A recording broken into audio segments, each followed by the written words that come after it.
All aboard for Night Train.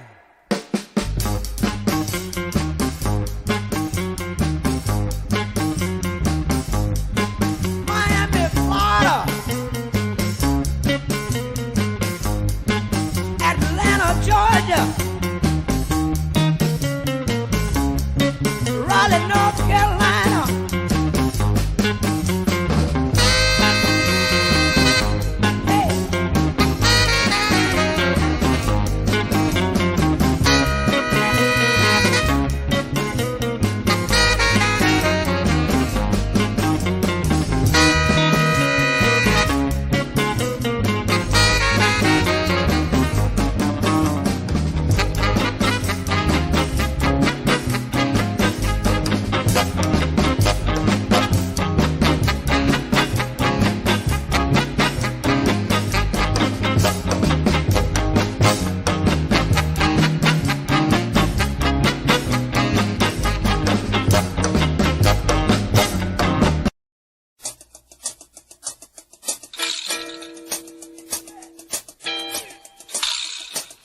This is the JB's monorail.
In case you don't know what a monorail is,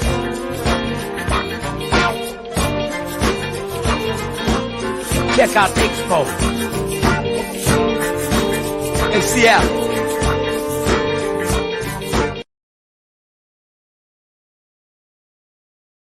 That we ain't night riders. That we ain't night riders.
Welcome to the Night Riders Squadcast live stream. You are now rolling with the Night Riders.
Once again, we are in the house.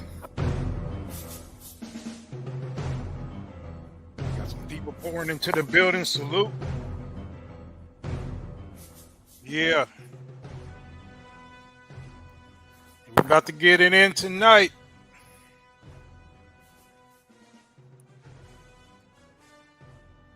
Let's bring that down. That's actually the Predator theme. So I know we're kind of mixing up our alien movies tonight because the theme is aliens, but we got the Predator theme on deck. But anyway, salute. Got some people in the building. Yeah, I mean, if you want to make yourself known, cool. If not, you're free to lurk in the shadows, all good. But we'd like to welcome you once again to another exciting episode of the Night Riders Squadcast. And as per usual, we are going to go in, and we do have a very interesting topic. We're going to be kind of lighthearted tonight, because as you have seen, the topic is one Cynthia G, as we have not talked about her in a while since her unceremonious departure from YouTube, which we found that, through the grapevine, that she apparently is back. And, we can't take it too serious because, after all, this is Cynthia G. I mean, we've dissected her 7 ways from Sunday. So many other people have too. I mean, at this point, she's comical. But some of her rhetoric is, very toxic, and they are very much so dim-witted and easily misled women, to be sure, who still may be under her influence. So that's why, it does pay to address the likes of her every once in a while. So that's what we're going to do. But we're going to have some fun with it because, like I said, there's no reason to take Cynthia G very seriously, but we are going to dissect some of her more recent posts because, like I said, it has been a while. I think we did make a video last year when she apparently got the boot, and for posterity's sake, you could go back and check that video. But we do kind of like to have consistency. So we did talk about her departure. So it's only fair for us to talk about her apparent return. But at any rate, we are going to get into that. And, I definitely wanted to touch on something that we didn't get a chance to go over last week. I do appreciate the feedback from last week's broadcast. A lot of you guys told me it was fire. I do appreciate that because, we did want to make sure that we made it clear in terms of what the Night Riders is all about. And although, throughout the proceedings of our broadcast, we do, always kind of make references to, our perspectives and how this all works. However, it's always good to do a comprehensive deep dive into it, and, such as the Manalytic series. And that was a good opportunity for us once again to kind of reiterate what our status is, as well as our strategies and our mindset and lifestyle. So I do appreciate the feedback from last week's broadcast. A lot of you told me it was very informative and well needed. So what I did want to do, and I'm going to tell you about how we're going to break down tonight's broadcast, because, like I said, it's going to be fun. We're going to kind of have a movie theme because I'm the king of correlations, and I'm making a correlation between the Aliens movie and the whole community, as it were, and I'm probably the first one to make this correlation. But if you know anything about the Aliens movie, it's kind of weird because it kind of parallels the community in that you have what would be this maternal, woman-led society, just like in the Alien movie. You have this queen, right? And she's laying these eggs, and then these alien drones are running around, which is like the thugs, right? The guys who are the enforcers. And it just seemed like an interesting parallel. And when you deal with one Cynthia G, she's kind of like this toxic woman who spews a lot of acid and poison, just like, if you know anything about the Alien movie, they would spew out their blood, which was acid. And the thing that was so funny is that with her, she spews out all of this, and she also spawns new versions of herself. So, it's just an interesting parallel that we're going to have a little bit of fun with tonight.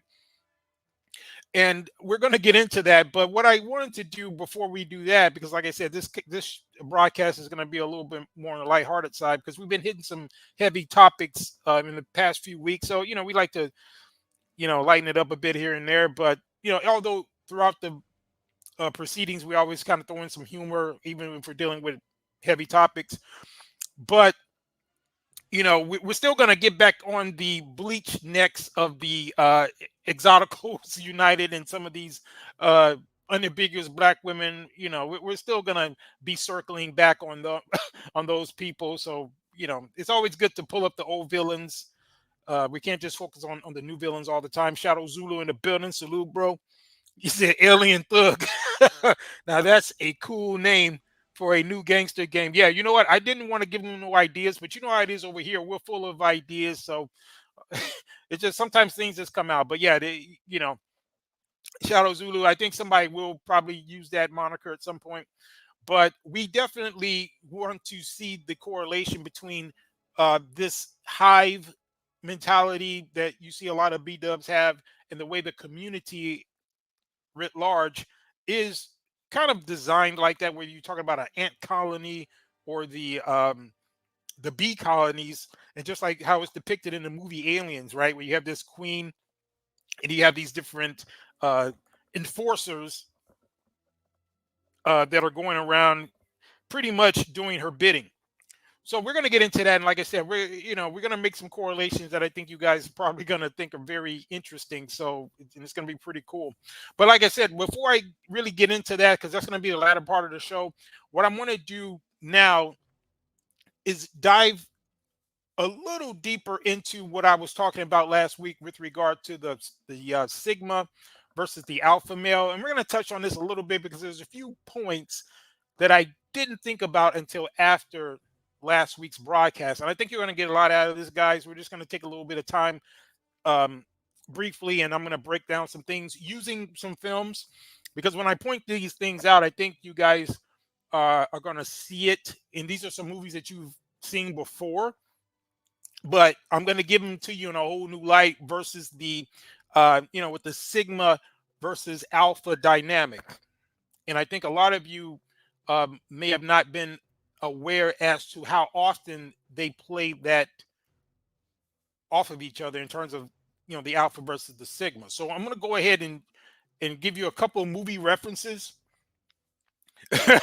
I should have never gave Shadow Zulu no ideas. He coming in with the biracial alien or alien exoticals. Oh my goodness. Yeah, Shadow, don't give them any more ideas, because next thing you know, it's going to be a new branch of exoticals showing up, half alien and something else. Yeah. So what I'm going to do now is, like I said, we're just going to break this down a little bit, because I think it's going to be helpful to further illustrate my point. Because like I said, I didn't get a chance to bring this out last week, but I got some clips, and I'm going to show you some examples of the dynamic between the sigma and the alpha. And let me be very clear, because I think a lot of people might get it twisted. Sigmas are alphas. Okay, the difference between a sigma and an alpha is that a sigma is existing outside of a hierarchy, and that could be due to his own choice or through some type of treachery or subterfuge, which normally comes in the form of some hating betas, or maybe some other type of situation where he had to be removed out of a specific situation. And a lot of people might take it as though, oh, you guys are just antisocial. You're a sigma guy. You guys just don't want to be a part of it. No, nothing can be further from the truth. I personally am very social. I do enjoy, interacting with people, but typically on my own terms. I'm not a gregarious person. I don't always have to be out among people. I do enjoy being with, my intimate circle, whether it be a lady friend or, family or whatever, or alone. But let's be very clear. That doesn't mean that you are a loner or antisocial just because you're introverted, right? And a lot of people get it twisted and think that, a sigma is just trying to be different. No, it's normally due to either him assessing a certain situation. So he's an alpha that has assessed the situation, such as what's going on in the West. If you're looking at the way the country is going in terms of America, you don't like what you see. It's not just with the dynamic between the men and the women. You don't like the economy. You don't like the political structure. We got an election coming up, which probably is going to be all kind of crazy. Those are occasions where I'm happy I'm not there, but who knows? Things might go off without a hitch, but it's America, so you never know. But there's any host of reasons why a Sigma will remove himself from a situation. And I'm going to give you some examples using some films real quick to illustrate my point, because again, a lot of people get it twisted and they think that a Sigma might be just someone who's antisocial and he's just trying to be different or what have you, when in fact a Sigma is an alpha who is in a specific situation, either through there being some type of thing that he needs to walk away from himself, or like I said, typically it's because of just like the dynamic that goes on between the lions and the hyenas, where if there's some hunting ground and the lions have to remove themselves, they'll do so, not because they can't handle the hyenas, but they might just want to get something a little bit more conducive to what their plans are. So there's a lot of different reasons to this, but we're going to break it down. And like I said, I got some movies or some other references that I want you to look at so that you can understand this a lot more clearly. This movie right here, Shadow Zulu, what are you talking about? I'm gonna get to your comment, Shadow, when we load this video. What's a good example to start with? Okay, one thing that I want you guys to see, you remember the movie Gladiator, right? Gladiator was a very well received film. I saw it. I bought the DVD and everything when it came out. Very good story. But I want to point out something to you about that movie. Actually, a couple things that I'm probably going to be the first to point out to you. But the character that Russell Crowe played, which was Maximus, he actually played the role of both an alpha and a Sigma. And I'm going to explain to you. In fact, this one scene that I'm going to show you kind of demonstrates my point perfectly. And I'm going to break it down so that you'll understand. So I'm going to play this scene when he was in the Coliseum and his identity was first revealed. Some of you know what I'm talking about because you saw the movie, but if you didn't, you're still going to understand this as I break it down. So let me load this real quick.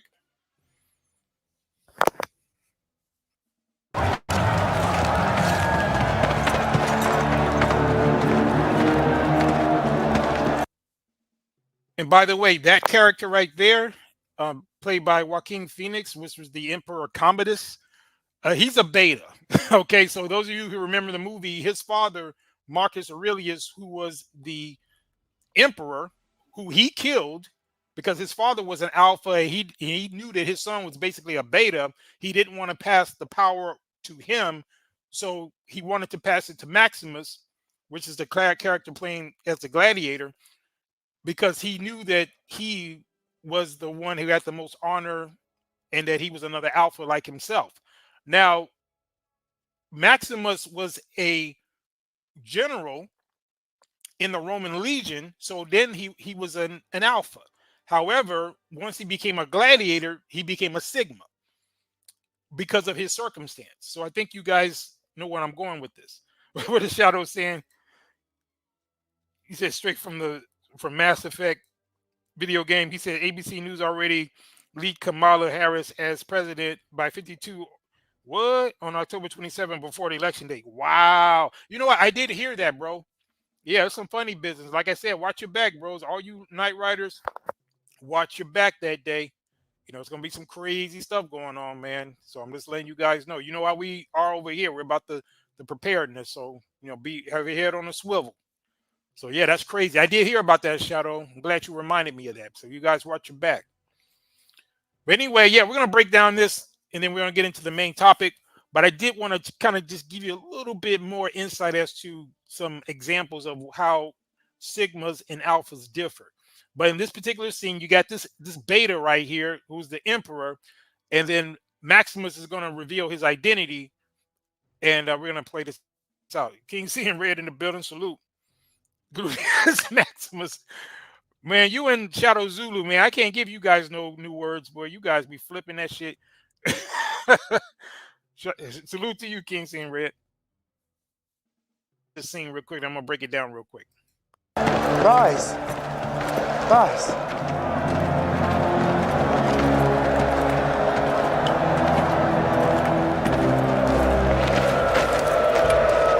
Your fame is well-deserved, Spaniard. I don't think there's ever been a gladiator to match you. As for this young man, he insists you are Hector reborn. Or is it Hercules? Why doesn't the hero reveal himself and tell us all your real name? You do have a name. My name is Gladiator. How dare you show your back to me? Slave! You will remove your helmet and tell me your name.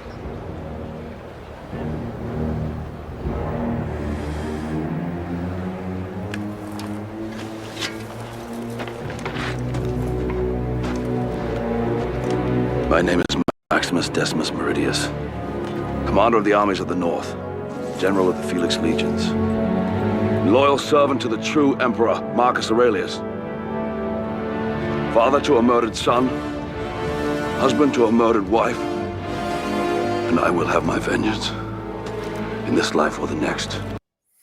Okay, now about this thing right here, he's running down who he was, which was when he was the general of the legions, and they opened the scene, you know, in the beginning of the movie when he was, you know, when he won that battle, and that's when Marcus Aurelius was going to, you know, make him his heir. Basically, he was going to give him the power of the republic because he wanted it to be a republic, even though, you know, Marcus Aurelius was the emperor. He wanted Rome to become a republic again, and he was going to entrust it into him, and then he could transition it back to a republic.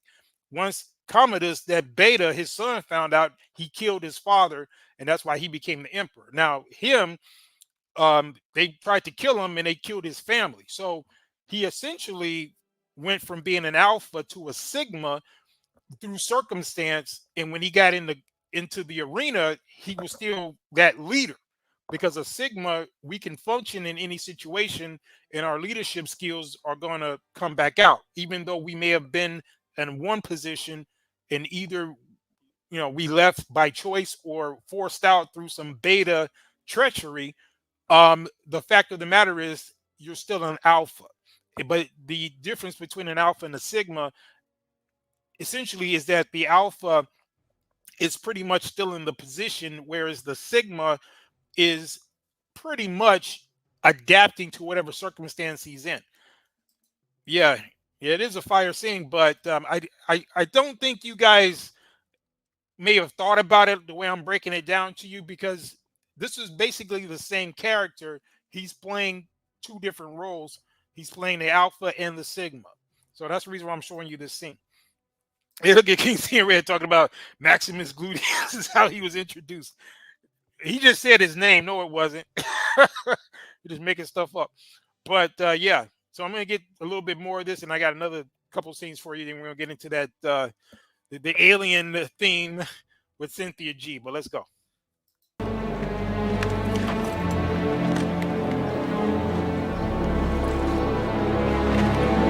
So at least he's a beta, right? So he told his general to get him, but the crowd's gonna, you know, pretty much save the day. But that's the situation of how a beta would respond. You know, he don't want to fight him man to man, but he got all the goons behind him. But let's go.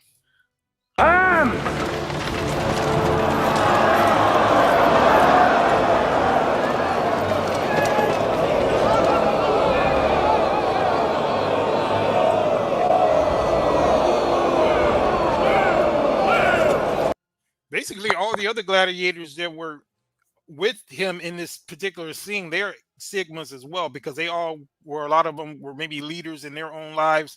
and then because of the circumstances, they got swept up into the gladiatorial combat.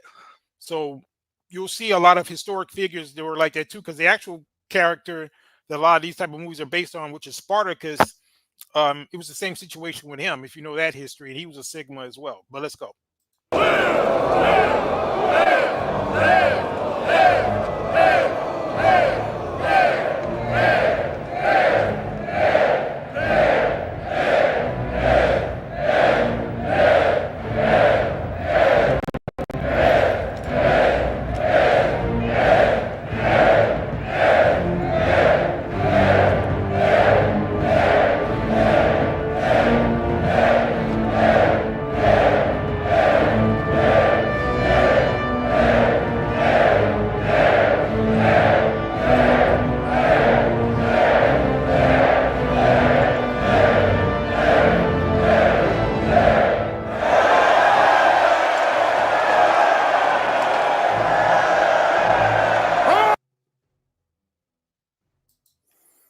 Yeah, so there you go. So that's the dynamic between a beta and a sigma, right? So as I said, the character that Russell Crowe played, which was Maximus, he pretty much was both. And I'm just using that to illustrate to you the differential, right? He started out, he's an alpha. He's still an alpha, but he's in a different circumstance that he has to adapt to. So he becomes a sigma. So that's what I wanted to show you on that one. Now, let me give you another one. What did Shadow say? He said that would be funny if they reversed the word live, live on the beta to evil. Israel Young Lion in the building. Salute, bro. Good to see you. So, yeah, Israel, we're going to be getting into the topic about Cynthia G, but what I'm doing now is just kind of giving some more insight on my differential between the alphas and the sigmas, because I came, some other things came to mind after the broadcast, so I wanted to share that. I'm using a few movies to get into that, and then we're going to get into that because we're just having a little fun tonight dealing with some movies, and I'm drawing a correlation between Cynthia G and the Community with the Aliens movie as well. So salute everybody falling in. But anyway, yeah, I got another scene that I'm going to show you that you guys may be familiar with, but the way I'm breaking it down, maybe you're not, you may have not seen it. You've seen the movie Blade, very popular with our types. No, you know what? Before I even do Blade, I'm gonna do the Book of Eli real quick. Everybody's familiar with this scene. Let me show you that. And I'm gonna break it down. Hold on.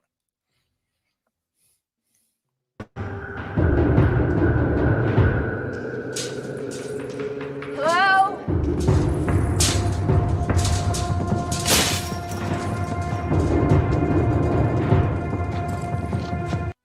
Okay, now Denzel's character right here, he's a Sigma, right?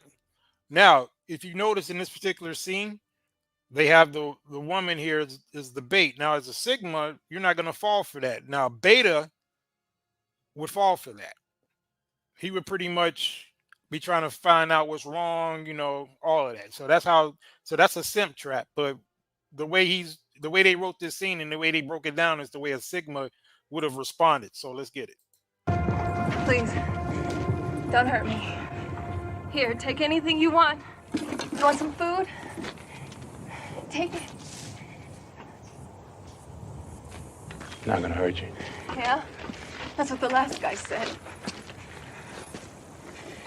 Could you help me? The wheel came off. I can't fix it. Maybe if I could, but I can't. And the only good thing about no soap is that you can smell hijackers a mile off. I am impressed. Now, the guy right there that's talking on the gang side, he's an alpha. So you got he's still part of his little gang right here. So the dynamic is you basically got Denzel's character who's a Sigma, and this guy's an alpha. Now, they're both alphas, but Denzel, because he was by himself and he's used to, he's not relying on the pack or the group, so he's honed his skills a lot better. And that's the thing about sigmas, and why a lot of times we can outclass um, well, definitely betas, but we can outclass alphas man to man, because a lot of times if we're used to operating by ourselves, we don't rely on the group. But that other guy that's talking, he is the alpha in this particular scene, and Denzel is a sigma. But let's go.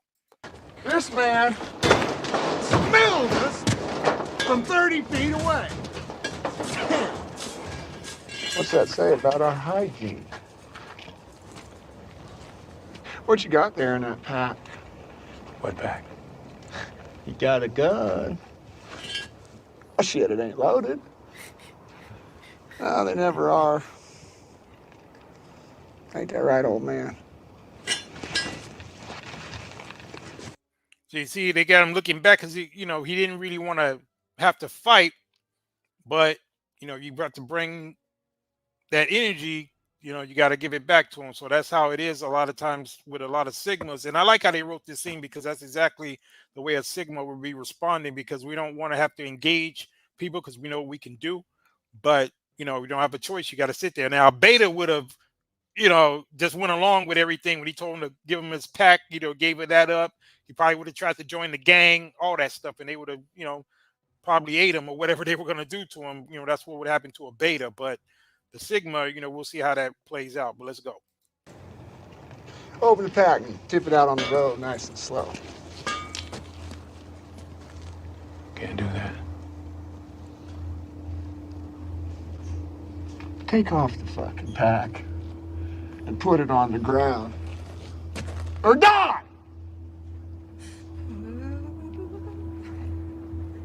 Are you listening to me? I am now. Good. You listening to me? Yeah. Good. Put that hand on me again, you won't get it back.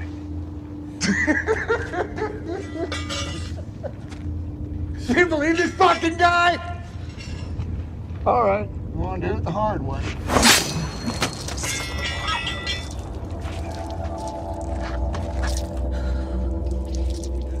Why'd you do that? You just cut my hand off! What are you standing around for? Kiss him! What'd he say? He's in shock. I think he meant kill him.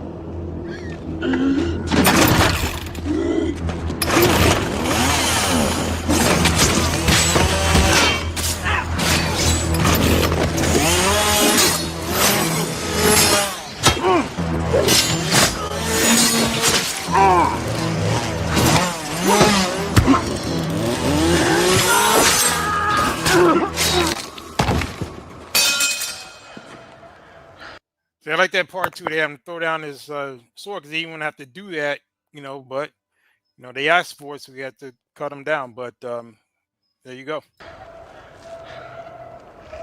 Man.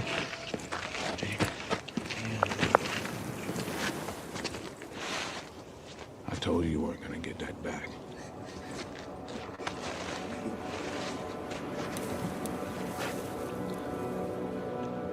Yeah, you did.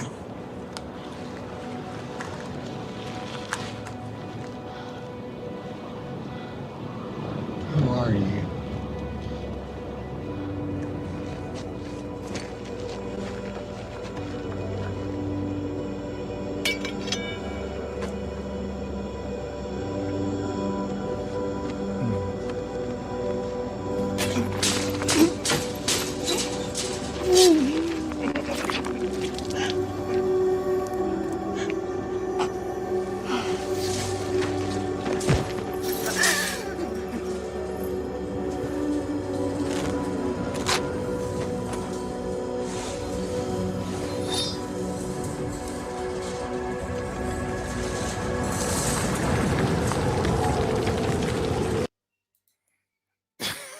The Shadow, you would say something cheesy like that. So I'll give him a hand. But yeah, but I like how they did that scene, but that's an example of a Sigma. And again, I'm just giving you some movies I'm sure you guys have seen before, but I'm just breaking it down in such a way to expose how they do use certain characters in these movies, and they'll show them as alphas and sigmas, or sometimes the conflict between the alpha and the sigma, and sometimes, you know, they'll be depicting them as both. You know, you have the same character, but he'll be an alpha and a sigma in the same movie. But yeah, let me give you this other scene. I was gonna pull up. I think I got a couple with the Blade movie, because that was a very good example as well. This scene right here is gonna be the dichotomy between the it's gonna be Blade and a beta, and then a bed winch. But we're gonna show you how this works. But let me play this. It's a short scene, but I'm gonna show you this. I'm gonna break it down real quick.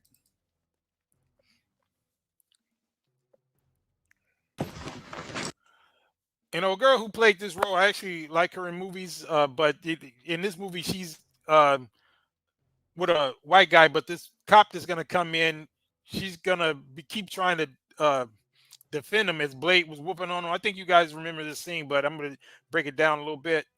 So let's go. Hey, I'm sorry. Whoa, hold on. Police officer. I'm sorry, okay. Police officer, I didn't mean to scare you. The front door was open. What are you doing in here? I'm just here on a routine check. Look, I'm Officer Krieger, 42nd Precinct. You're Karen Jensen, right? Yeah. Your coworkers at the hospital said that you were kidnapped last night. Are you okay? What happened to the other doctor I was with? Curtis Webb. He died. No, look, don't worry about that right now, okay? Why? Because you're dead too, bitch. Bitch! What is this, garlic? Yeah, well, he said it would work against vampires. Vampires? Who said I was a vampire, huh? Nobody.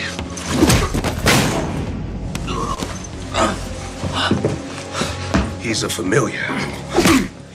A vampire wannabe. If he's loyal enough, and he proves himself, maybe his master will turn him. Wait a minute. You use me as bait? Get over it.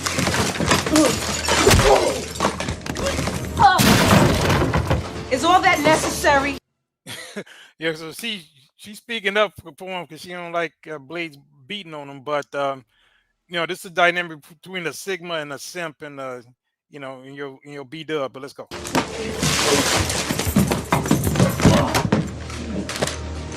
That's a glyph. A vampire cattle brand. Means that Officer Krieger here is somebody's property. Another vampire tries to bleed this little hooker, then they have to answer to his owner.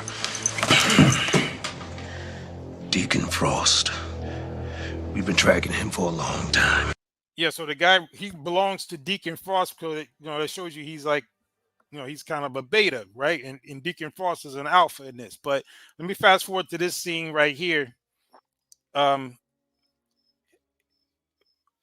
Because this right here, this particular dialogue is, to me, crystallizes the way a lot of women in this modern era think, and they don't realize everything that's going on, and they're so oblivious to things. And then those of us over here and some of the other parallel channels who deal with the real world, this particular dialogue to me speaks to that, as far as how these women just kind of live in a very sugar-coated world and they don't understand the real world. But he gonna break it down to her. But let me give you that real quick.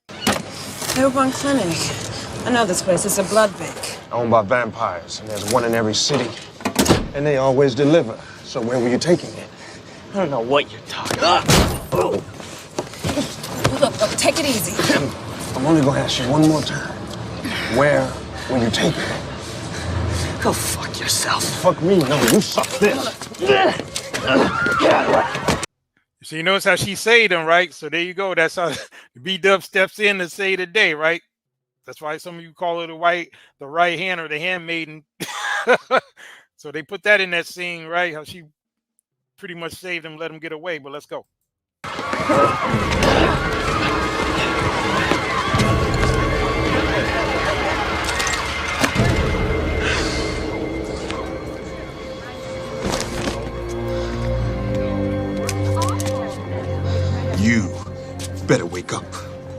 The world you live in is just a sugar-coated topping. There is another world beneath it, the real world.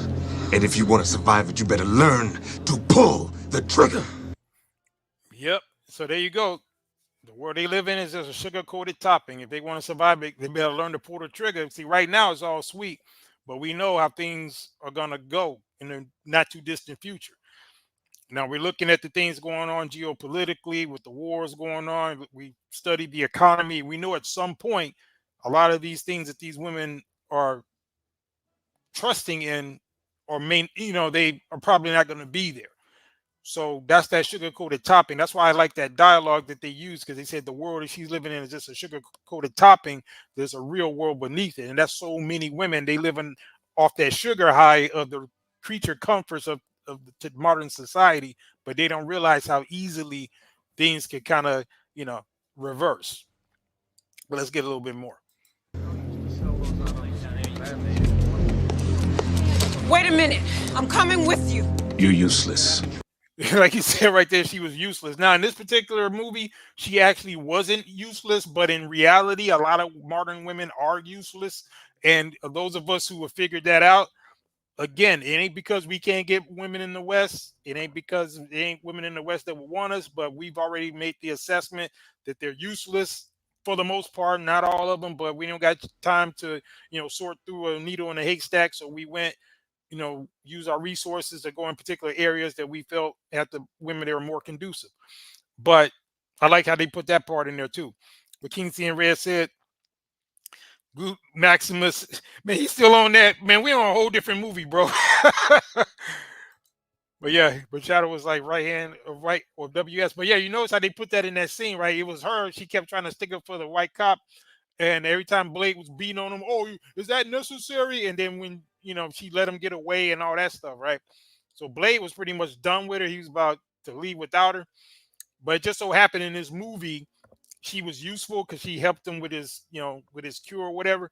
But in real life, a lot of modern women would be useless, like he said. I have to stick with you. It's the only way that I'll stay alive long enough to find a cure for myself. There is no cure.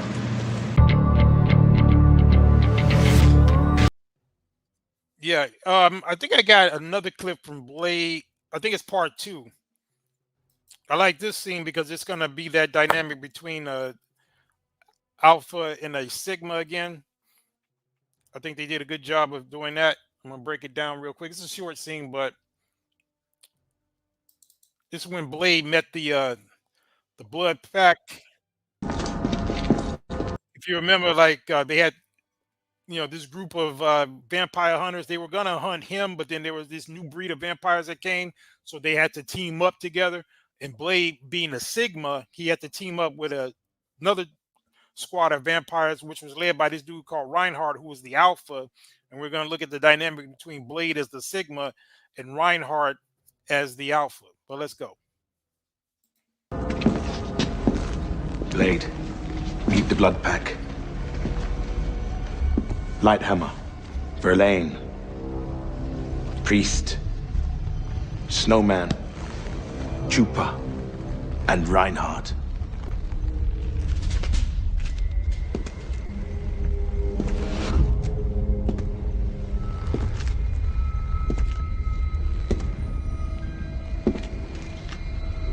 Hey, me and the gang were wondering if you could blush.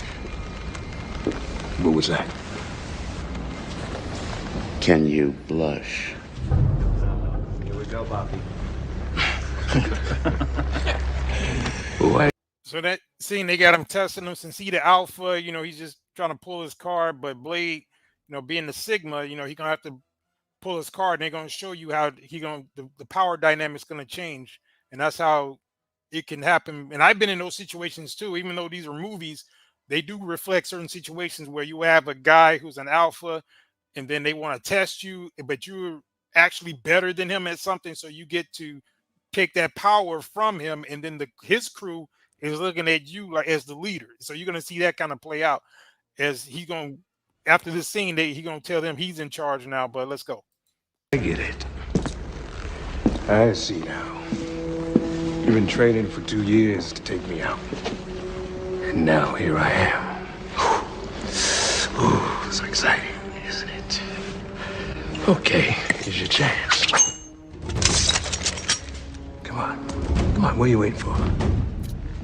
Here I am, right in front of you. Go ahead. Adolf here gets the first shot. Come on, what are you looking at her for? You need permission? Or maybe you need a little bit of incentive, huh? Okay, I help you with that. What's the matter? You miss that? It's okay, I can do it again. Dobret, Reinhardt. Dobret! Come on. Well, you need a manual? Fucking do it! Come on! MC Hall!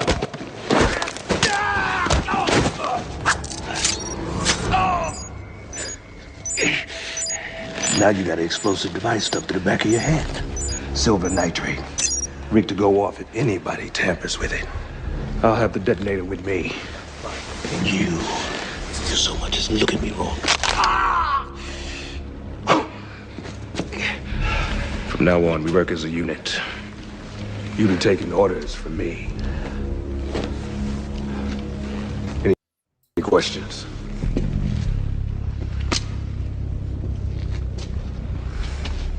Good. You see that scene where he told him they're going to be taking orders from him now. So that's how you have a dynamic between a Sigma.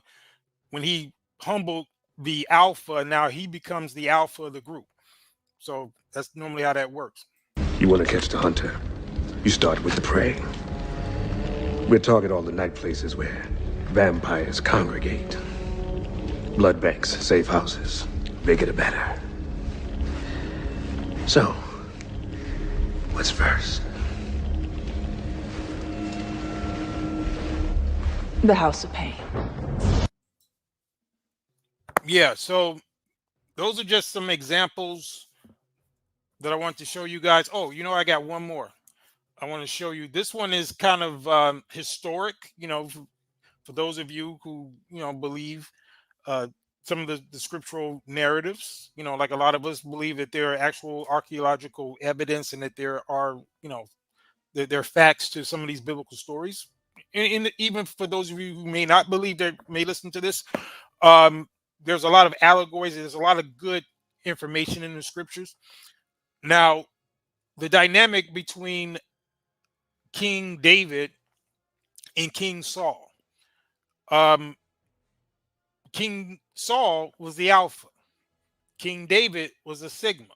Now, later on, King David became the Alpha as well. But in the beginning, when he was on kind of like outside of the rank and Saul was pursuing him, I'm going to give you, I got a nice little illustration. We're just going to play a little bit of this, but that helps to illustrate the point as well.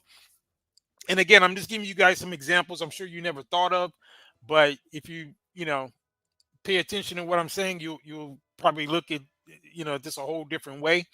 And you probably never heard nobody break it down like this. But yeah, King David historically was a Sigma and King Saul was the Alpha. But I'm going to play a quick little illustration of a scene between them two. And it's going to illustrate my point, but let's go.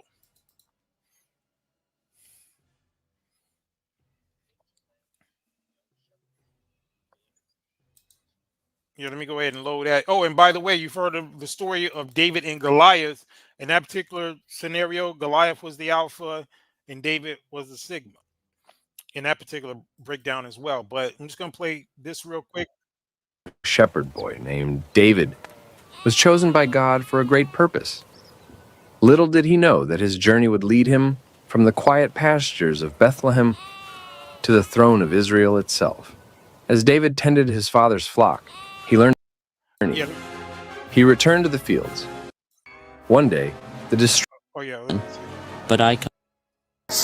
Well, yeah, this is the scene between him and Goliath, and I'm just going to play that. And I'm going to show you how, and then Saul started getting jealous.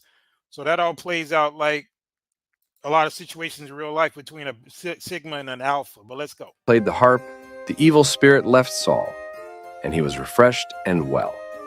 So pleased was Saul with David's playing that he made him his armor bearer. Years passed, and David's faith was tested when the mighty Philistine warrior Goliath challenged the armies of Israel. Why have you come out to line up for battle?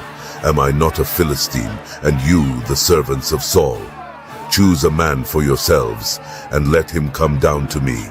If he is able to fight with me and kill me, then we will be your servants. But if I prevail against him and kill him, then you shall be our servants and serve us. I defy the armies of Israel this day. Give me a man that we may fight together." While the soldiers trembled in fear, David stepped forward with unwavering courage. "You come to me with a sword and with a spear and with a javelin, but I come to you in the name of the Lord of hosts, the God of the armies of Israel, whom you have defied."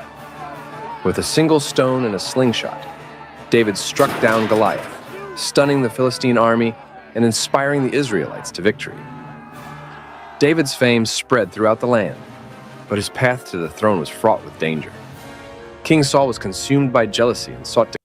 So that's what happened. See, Saul was the alpha in the situation. He the king. David is kind of like still an outsider. He's not ranked. He's not just like a Sigma, right? He's not part of the hierarchy, but his skills and his abilities were such that all of the focus was on him. And what really set Saul off was when he started getting all this praise from these women. And like I told you guys last week, a lot of times us as Sigmas, we do get a lot of attention from women. We don't even try. Like I told you on this channel, a lot of the views that I get over here are women. We look at the analytics, not in every case, like a video like this, or, when we talk about some of the more men stuff, then we get mostly men. But, in any given topic, we'll have a lot of women watching our videos. And a lot of times that will give a lot of alpha guys who are in a predetermined position, they'll be jealous of an outside Sigma coming into the mix. And that's the dynamic between David and Saul. And again, I know you guys never heard nobody break it down like this before, but I'm just using this to illustrate my point. So you got Saul right there, who's the alpha, and David coming in as that Sigma, and then he's getting jealous because of his abilities. But let's go. Kill David. They have ascribed to David 10,000s, and to me they have ascribed only thousands.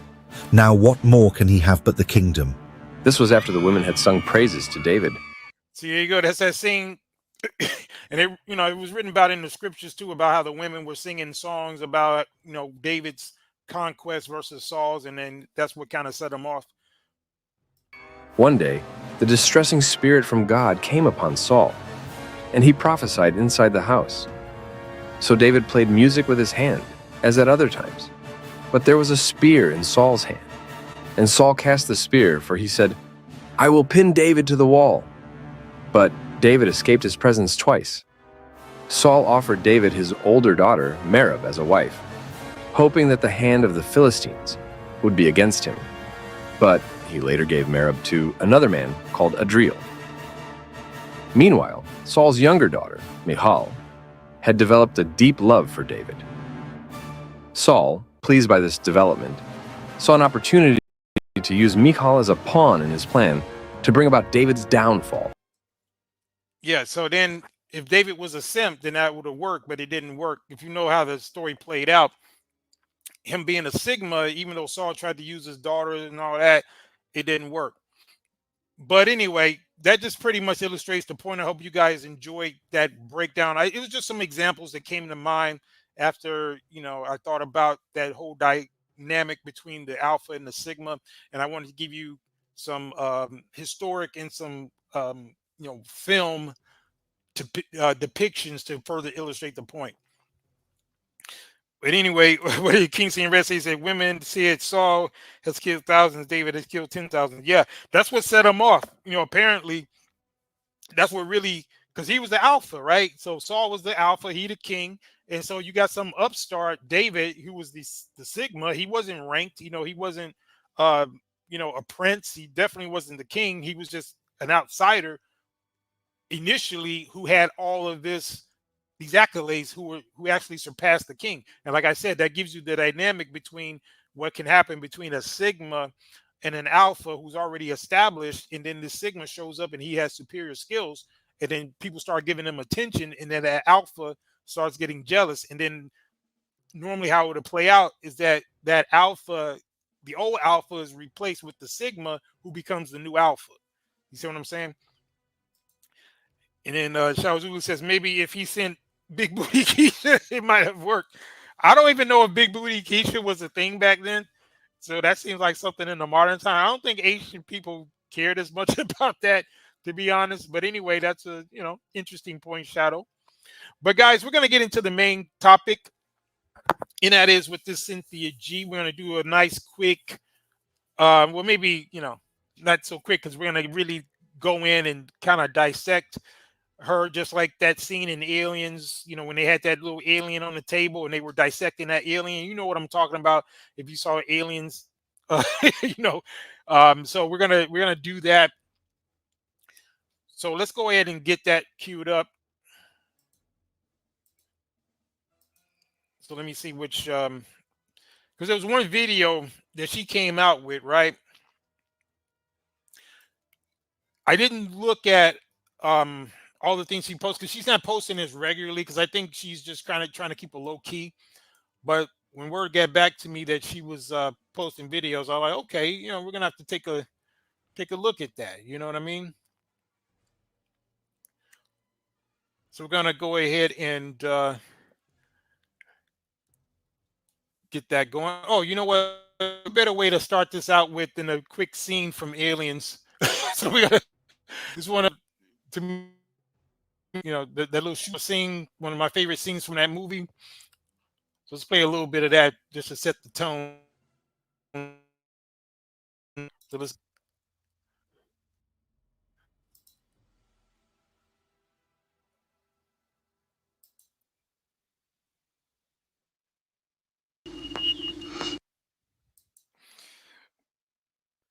And what you say, Shadow?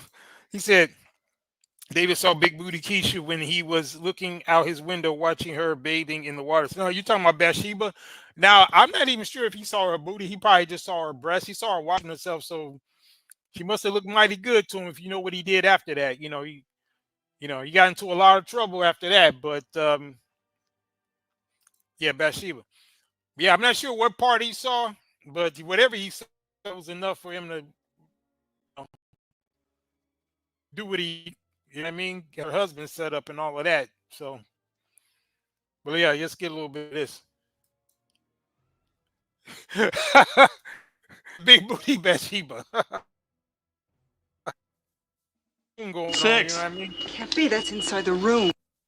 Because that was the only thing that the only time he did something like that, because that was, because later on, Solomon, his son, who was born from that union between him and Bathsheba, he started out good, but he ended up being a simp. So that's like I said, you could look at a lot of historic figures and you could determine where they were in certain stages. Solomon started out as an alpha and he ended up as a beta. He ended up as a simp because, he let all them women take his mind away from the creator and, what he was supposed to be doing.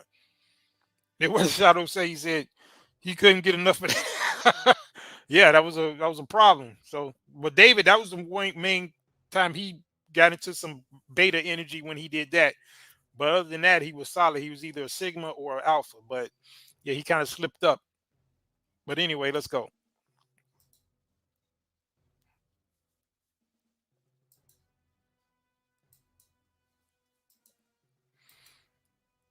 Yeah, you know what? This StreamYard be acting crazy. And I realized they went up. I wasn't going to trip, that they went up. But because of the service, man, I'm debating if we're going to stick with them. Because, it ain't a thing. I was going to keep it going because I like the convenience of it, even though they jacked up, their price about 50%, it looks like. But when they start doing janky-ass service, like I'm trying to play this video, and it's acting like it don't want to play. You know what I mean? So it's kind of inconvenient, but let's go. 6. Can't be. That's inside the room. It's reading right, man. Look. Well, you're not reading it right. 5 meters, man. 4. Now that's how we are when we as night riders. We in the room and we're detecting these betas and these thug alien enforcers, and we're using our technology to determine, where they are and all of that.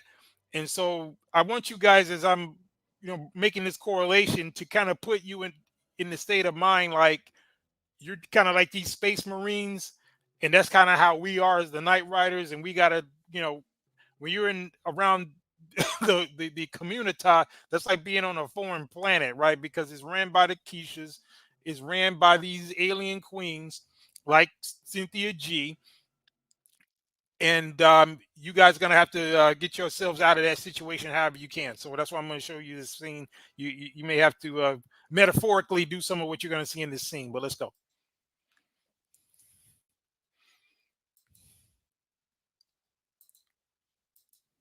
$5 meters, man. 4. What the hell?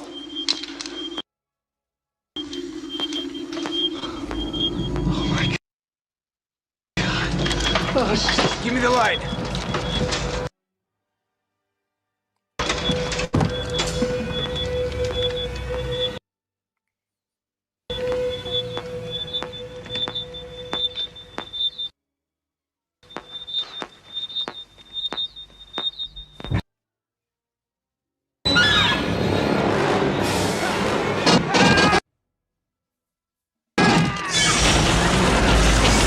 There they go!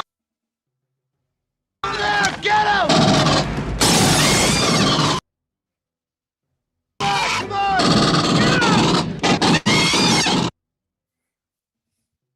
Do something for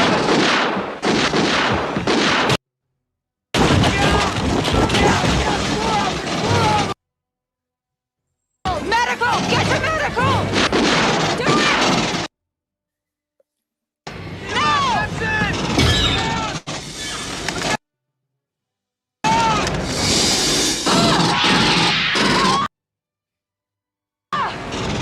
No! Burke!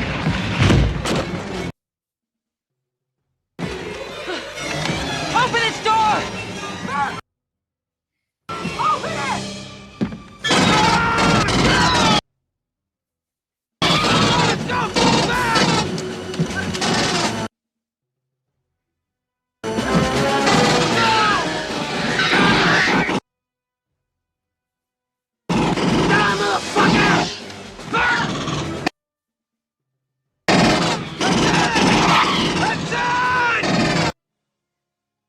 Motherfucker! Come on!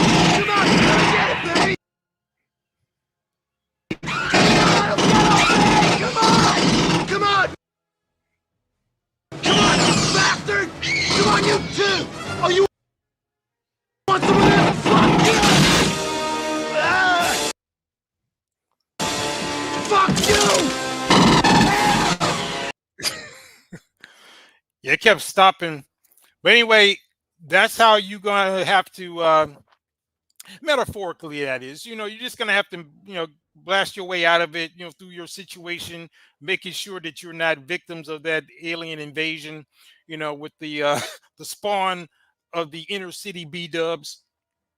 And so this parallel that I'm drawing between these aliens is pretty appropriate, because you'll see that there's a lot of correlation between the way the community is set up and the way this alien hive is set up with these queen aliens, who are the ones that are spawning the blackest candidate that they like to complain about. But let's get into some of this breakdown of some of Cynthia G's talking points. So let's go ahead and let the dissection begin. Oh, and by the way, my contingency strategy is going to be a little bit like this. Perfect organism. Subject: xenomorphs. Their origins are shrouded in mystery. Some believe crafted by ancient spacefaring civilizations known as engineers for purposes as diverse as planetary terraforming to biological warfare. Their life cycle begins with an egg that hatches a facehugger, which implants a larva into a host. This larva then emerges violently as a chest burster and rapidly matures into various castes, including drones, warriors, and the formidable Praetorians. All of these are under the rule of a reproductive queen, who commands the hive structure. Yeah, so that's how the hood is set up. You got the the Queen Keishas, and then they set up the thugs and all those other, little spawns running around. So we're gonna play a little of this, and I'm gonna get into the breakdown. These creatures are eusocial, akin to terrestrial ants or bees, with a rigid caste system, the most notable of which are the Praetorians, massive defenders of the queen. Yeah, the Praetorians would be the simps, those big dudes that, they got the brawn, but then they're nothing but enforcers of the simp. I mean, enforcers of the B-dubs and so forth, and of the community. The guys that, kind of want to call guys like us all kind of names as far as being, hating the community and all this type of stuff. All these accusations that they come out with. The simp enforcers essentially. But let's go. Capable of eventually evolving into a new queen. Xenomorphs possess a silicon-based chitinous exoskeleton. Yeah, so in this part right here, Instead, leveraging their vulnerabilities will be key. Firstly, I must contain their spread. Given their ability to hide from thermal imaging, alternative detection methods like bioelectric sensors will be employed. These sensors can detect the electrical activity of xenomorphs, bypassing their thermal camouflage. Establishing a quarantine zone with automated defenses, including enhanced liquid nitrogen sprayers, will help control their numbers and prevent them from spreading. Yeah, I just want to play a little of that. That's the contingency plan. So that's how I'm going to neutralize her talking points, because we're just being rhetorical here. We're not talking about, using actual weaponry against these alien hives. Now, are we? We're just keeping this rhetorical, and we're talking about dissecting and destroying their talking points. So just to be clear. But anyway, let's go ahead and get her queued up, and we're going to see what we can do with what it is that she has to say.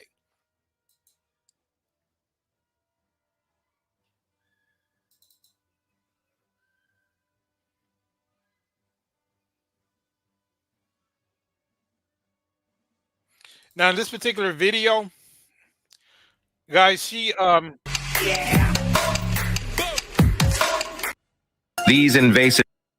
fast forward past her little intro. Now, in this video, she pretty much is saying that she called the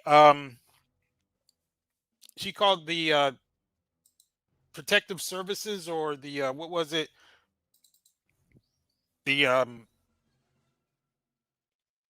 what do you call it? The welfare, right? She called the welfare allegedly to get black men back in the home. So she's trying to be funny, but I didn't even get a chance to look at the whole video. But I'm gonna, with expert precision, break down these talking points. And again, this is all for fun. We don't take her serious as an academic. We know she's just full of cap. She's saying a bunch of stuff, a bunch of things that she's just making up.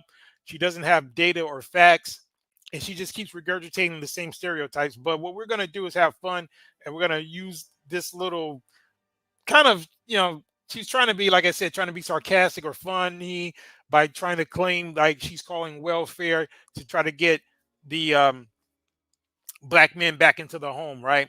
But this is a little intro that she did, trying to mock the type of dusties that she likes to deal with. But this doesn't apply to the Night Riders and a lot of guys who are about their business. But I'm still going to play it anyway. So let's go. Species come out of their crusty, dusty slumber looking for a place to nest for the winter. They go by many names, but in the winter months, they're mostly referred to as hobosexuals. Here's a chart for reference. And as you can see from our dustometer, we are expecting record-breaking highs this year. So get ready for the influx of dust coming your way. Now, you notice these are the type of guys they deal with. See, they complaining about the dusties that they produce, and the ones that they choose. But let's go. Now, if you live in these hot zones, you can expect love bomb showers with boxed mac and cheese and hot dogs. False promises of grandeur that we are all too familiar with, for example, and I quote, "My album is about to drop soon, babe." Or my personal favorite, "You're my ride or die. I promise you once I make it to the top." Now, who be telling her that? Ain't that the thugs?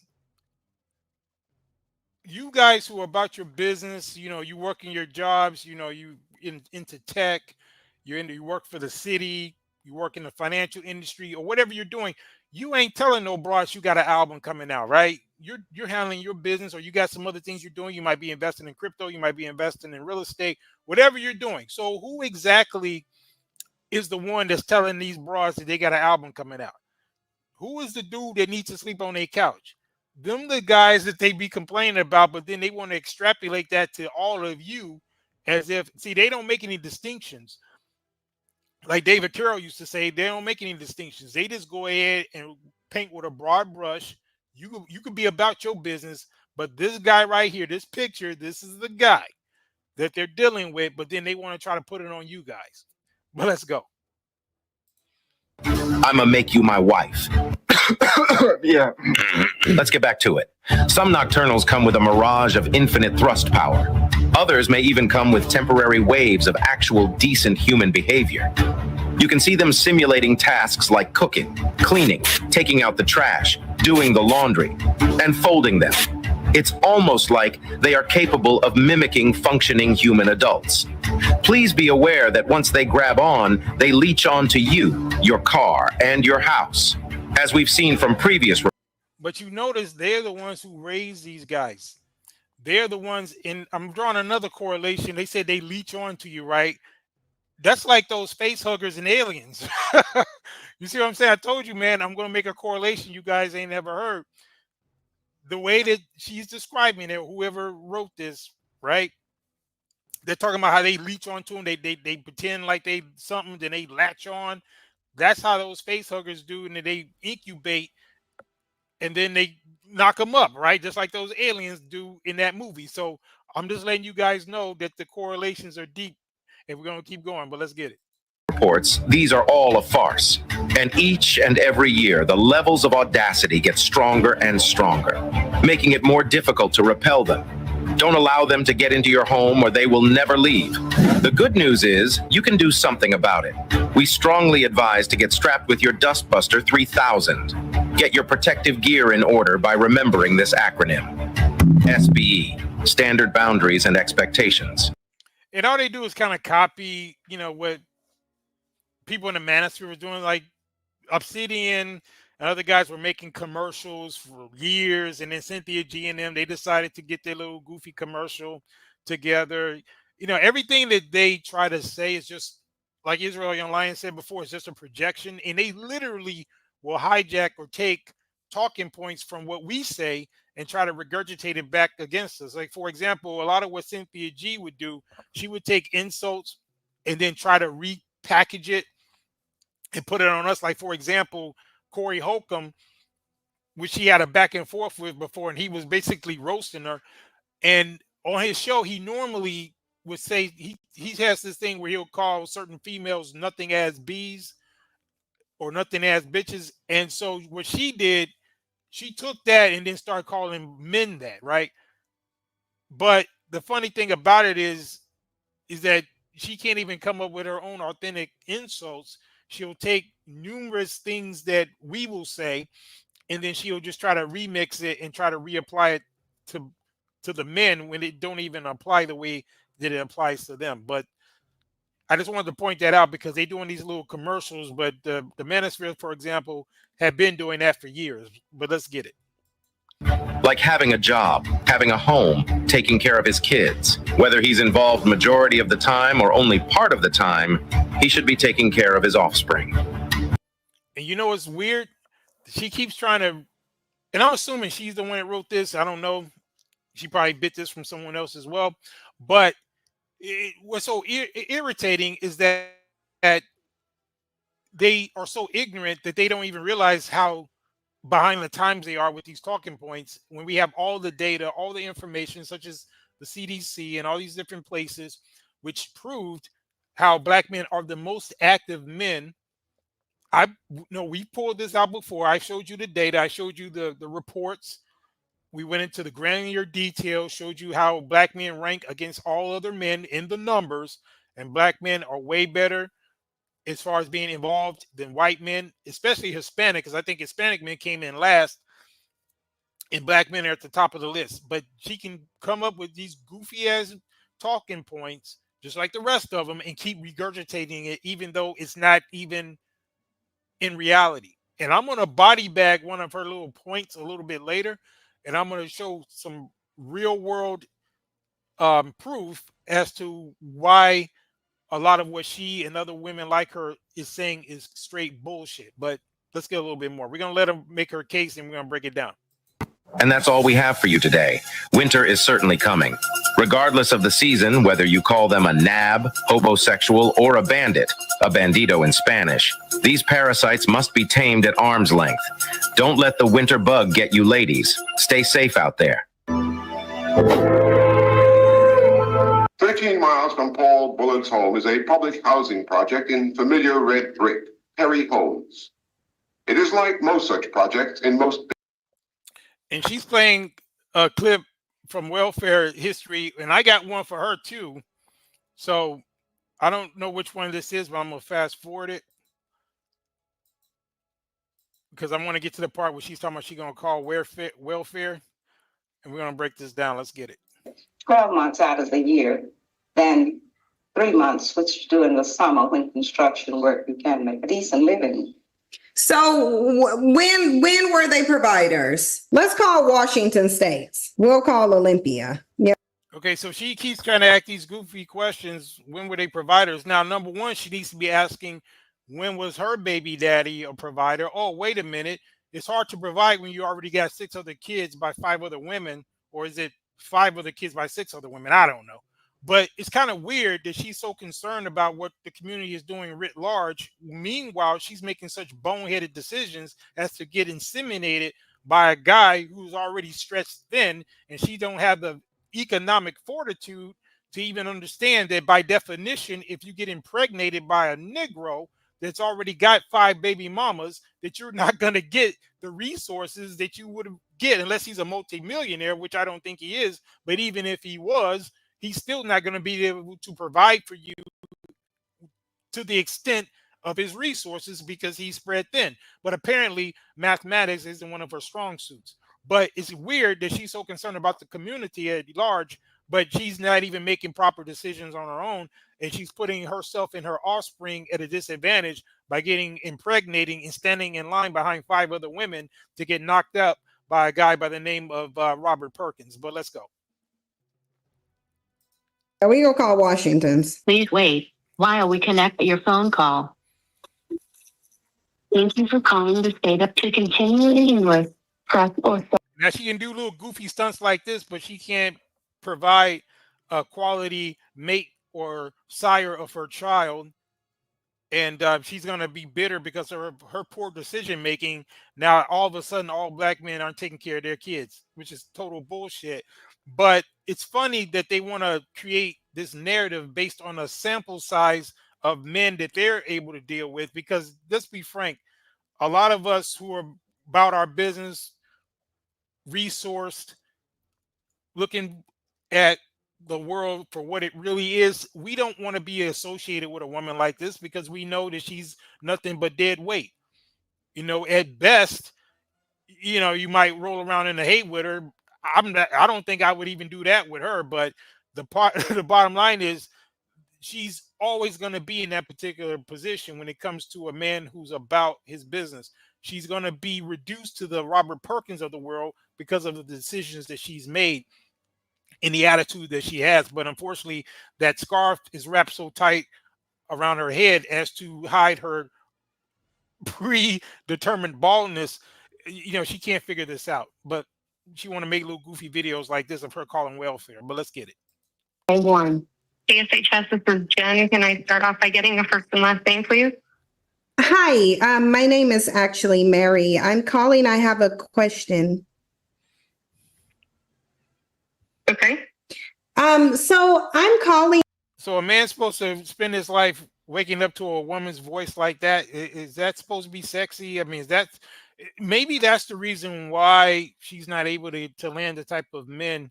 Because I can only imagine bringing her to climax, because a lot of us, we put it down in the bed pretty well, and we can make the women scream, and I wouldn't want her to be breaking my very fine crystal glasses with that high pitched shrieking that she would do once you start knocking her down properly.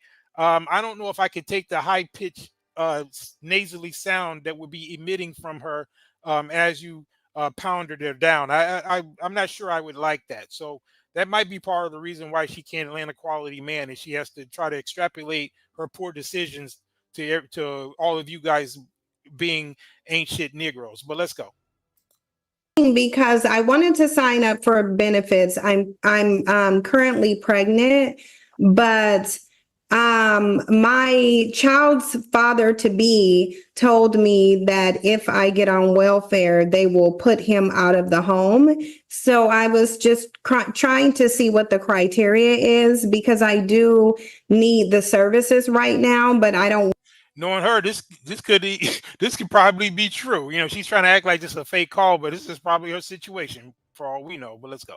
Want anyone to get put out the home. So I was trying to see, is it okay if my child's father is with me, lives with me, if I apply for benefits? What benefits are you wanting to apply for, first and foremost? TANF. So, when are you due? And this is fair use, by the way, for educational purposes. Fair use. I'm due towards the end of the year, in December. Okay. So he doesn't have to be included until the baby's born. Once the baby's born, then he has to be included on the case. And if you choose to not include him, then we have to put out an order of child support on him. And if you're living with him, then he has to, it's no question, like you can't opt him out. You guys have to be on the same case. Okay, so he can be on there. He's not gonna get moved from the home or anything like that. I'm sorry, ma'am. We don't physically remove anyone from anyone's home. It's just saying that if he's living in the home, he has to be included on the case, because just as much as you're financially eligible for that child, he is as well. Okay, ma'am, I'm even sorry to have to ask you. My child's father is an African American man, and he told me that historically. Did she sing about me? Okay, she didn't really. Okay, she said she ain't trying to hear that. Please stay on the line for a survey at the. Now, I don't know if you guys understand what she's trying to do. She's trying to retroactively change the history, because we all know that historically, when Lyndon Baines Johnson and when they came up with this great society and the welfare state, there was stipulations that the men could not be in the house. Now, obviously, over time, they may have relaxed those requirements, or they're not even needed because so many of these women are getting knocked up out of wedlock. You don't even have to have a stipulation like that, because the men were never in the house to begin with, because these keishas are running around getting busted down at such a rapid rate. They're getting it before they're getting the ring. So back in the day, there may have been a husband and wife situation, and because of the society, which was unfortunately keeping Black men out of certain work environments and certain incomes that they were not able to get, so there was a necessity, unfortunately, for a lot of these women to get this supplemental income, because the white families were able to get it, just like when it came to the VA and all of that. After World War II, a lot of the white guys were able to get these homes and get the with the GI Bill and all that. They were getting all these benefits, and Black men were excluded, so they did not get those resources. Meanwhile, when they came up with this welfare state, they did put those stipulations in that the father couldn't be in the home. So her, with her goofy ass, is trying to make it seem as though it's all cap when we have historic documentation up to the ceiling, showing that that was the order of the day, is that you could not be in the home as a man and they and your family still get benefits. In fact, a lot of those caseworkers would come in and they would come to people's houses unannounced, and they would look for the paraphernalia of a man if he had any men's shoes. So a lot of them had to hide the men's shoes, they had to hide the men's hats, had to hide the men's coats. They had to do all that because the caseworkers, once they saw something like that, they would immediately stop those benefits. So the men, they would leave because they didn't want their kids to go hungry.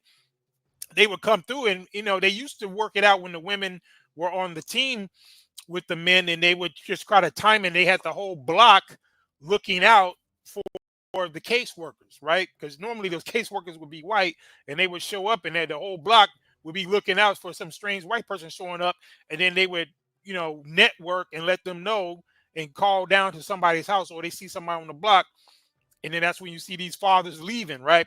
So that was a whole thing. That became a cultural thing. Now, when you fast forward to today, you don't even have that as an issue because, again, with the sexual liberation and the feminist movement, a lot of these women have so many partners that they can't pin down who the baby daddy is anyway. So there's no question as to whether or not the father's going to be there. He's not, because she don't even know who the goddamn father is. And we're going to provide some evidence to that. But let's get a little bit more of this goofiness before we continue to dissect it. But let's go. End of the call. Thank you for calling. Your call is very important to us and will be answered in the order it was received. Thank you for calling the DHS call for Paternity. My name is Mark. Can I have your first and last name, please? I'm sorry, ma'am. What is your name? My name is Diamond with the shape. Okay. Hi, Diamond. I'm calling because I have a question. I'm not sure if you can answer it for me, but if you're not able to, then I will gladly wait for you to grab someone else who can maybe answer my question. And so I'm calling because I've been hearing that welfare removed African American men from their homes. Okay, before you proceed, can I have your first and last name, please? Oh, my name is Sandra Day. You said Sandra Day, Sangra? Yes, and day as in days of the week. Thank you. I don't see a contact here for you. Can I have your phone number? No, I'm not a client. I'm calling because I have a question. I'm not a client. Okay. Alrighty. So you stated that you heard that welfare removed men from the household. Is that correct? Yes, ma'am, that's correct. I was told that welfare removed African American men from their homes, and that's why they're unable to be fathers to their children. Have you heard of that? So unfortunately, this is a call center for Squadcast and Medicaid. So do you? I think you just an error. I didn't. I called you on purpose. I didn't reach you in error. If you're not able to help me, are you able to transfer me to someone who can? Well, what do you mean by welfare? Is this in regards to Squadcast for Medicaid? Yes, I was just told that welfare removed African American men from the home. And I was trying to figure out if maybe we could work with welfare to possibly get Black African American men back inside the home. I know this is really important. Now, again, you see the stupidity of this whole thing. She's trying to be funny, but in actuality, when we have the data that shows how involved Black men are in their actual families, and when we juxtapose that to the fact that the fake paternity levels are so high with Black women, that she looks like a retard doing this, because the whole reason why you don't have as many Black men in the house as I said, is because so many false paternity suits are there that these women can't pin down between 5 Negroes who impregnated them. So therefore, the actual fathers are not even known. In some communities, it's up to 60-70%. The first man tested is not the father. In places like, I think it's down in Memphis, you had about 3 Negroes, 3 thugs, who had impregnated, I think, about 80 women in one particular instance. So you have the same, well, in this case, it might be the 1090 rule, where you have 10% of the guys impregnate 90% of the women. Because a lot of you guys who listen to this broadcast, you're about your business, so you're not just randomly knocking down or knocking up the likes of a Cynthia G and those other women of her ilk, because you are more concerned about your long-term future. So you're using discipline to stack your bread and doing what you got to do to get out of those situations, as opposed to the thugs who will sit there, they ain't got nothing to lose, so they'll go down and bust down a Cynthia G and shoot up the club and whatnot because they don't care, right? But these are the guys that they choose to spawn their alien brood with, and then at the same time trying to cast that wide net as to include guys like you who have nothing to do with that foolishness. But then she wants to get her goofy ass on the phone acting like black men as a whole are just abandoning their children, when we have the statistics and the data that shows that that's a goddamn lie. And historically, she's negating the fact that this is a proven fact of how these social services stipulated that a lot of black men could not be in a home. So she has all of this evidence going against her, and she gets to sit up there with her little goofy Aunt Jemima head wrap in her little junk jewelry, trying to make a point. It's hilarious, but like I said, we're gonna have fun with this, so let's go. And so if there's anyone that you know, because I know you said that you couldn't help because you are for, I would assume, people who are signing up for TANF or food stamp benefits. I'm not trying to sign up for them. I'm just trying to figure out how to correct a problem. And I was told that the problem with absentee African American families is that welfare removed them from the home. So I just wanted to speak with someone about getting them back into the home, because they're saying welfare removed them. Is there a supervisor? Is there a supervisor?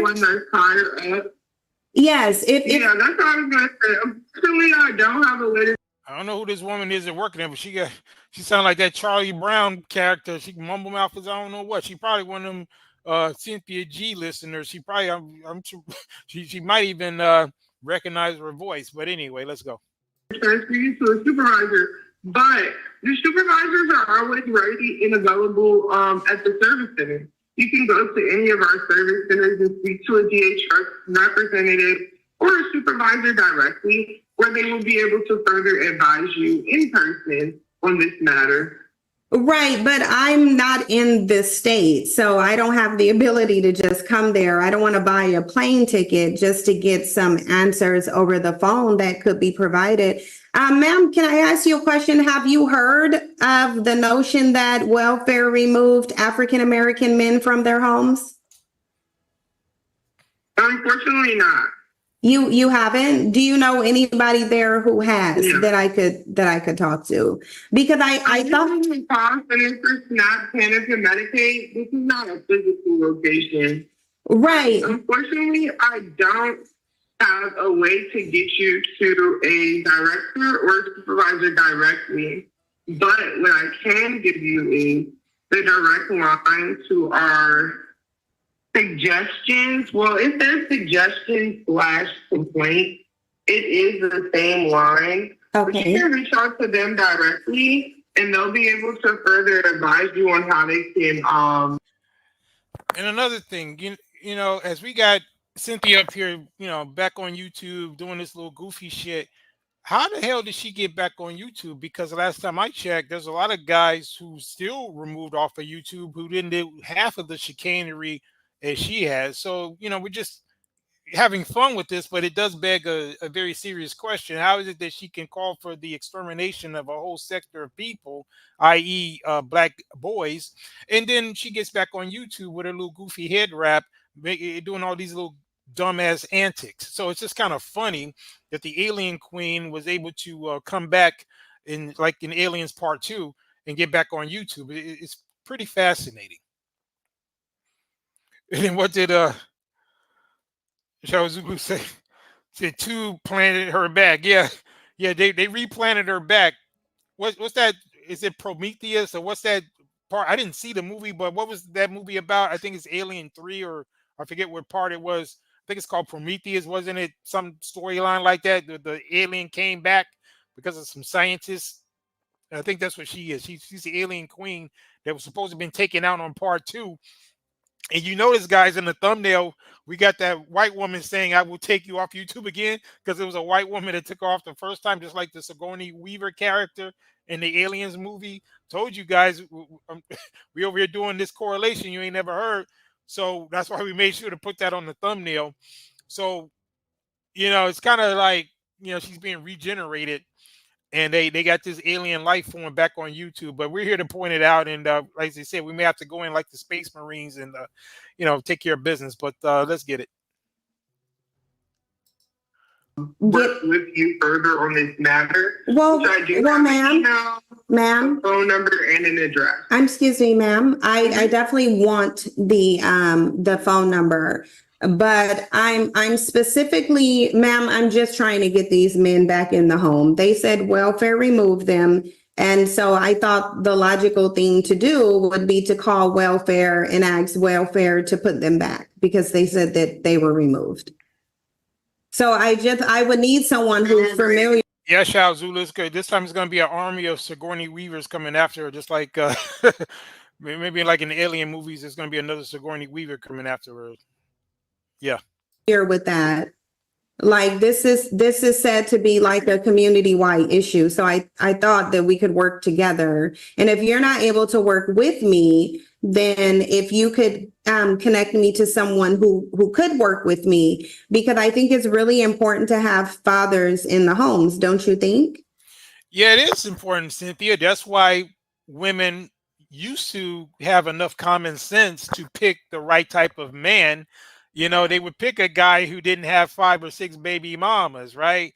When my mother, for example, got with my father, who she married before I was conceived, my father did not have any other children. He damn sure didn't have 5 of them, or with 5 or 6 baby mamas, right? That's the reason why when I grew up, I had some stability, right? I didn't have to worry about my mother making a goofy ass decision like you to get knocked up by a man who already had a whole set of, or a few sets of families already. So, that's why the father's not in the home, because how is he going to be in the home when he got 10 or 20 different homes that he needs to be in, So it's really weird that you women of her ilk that will say all this goofy shit as though they have nothing to do with the decisions that they've made to put themselves and their offsprings in such a disadvantageous situation as to have a man that she's gotten impregnated by, who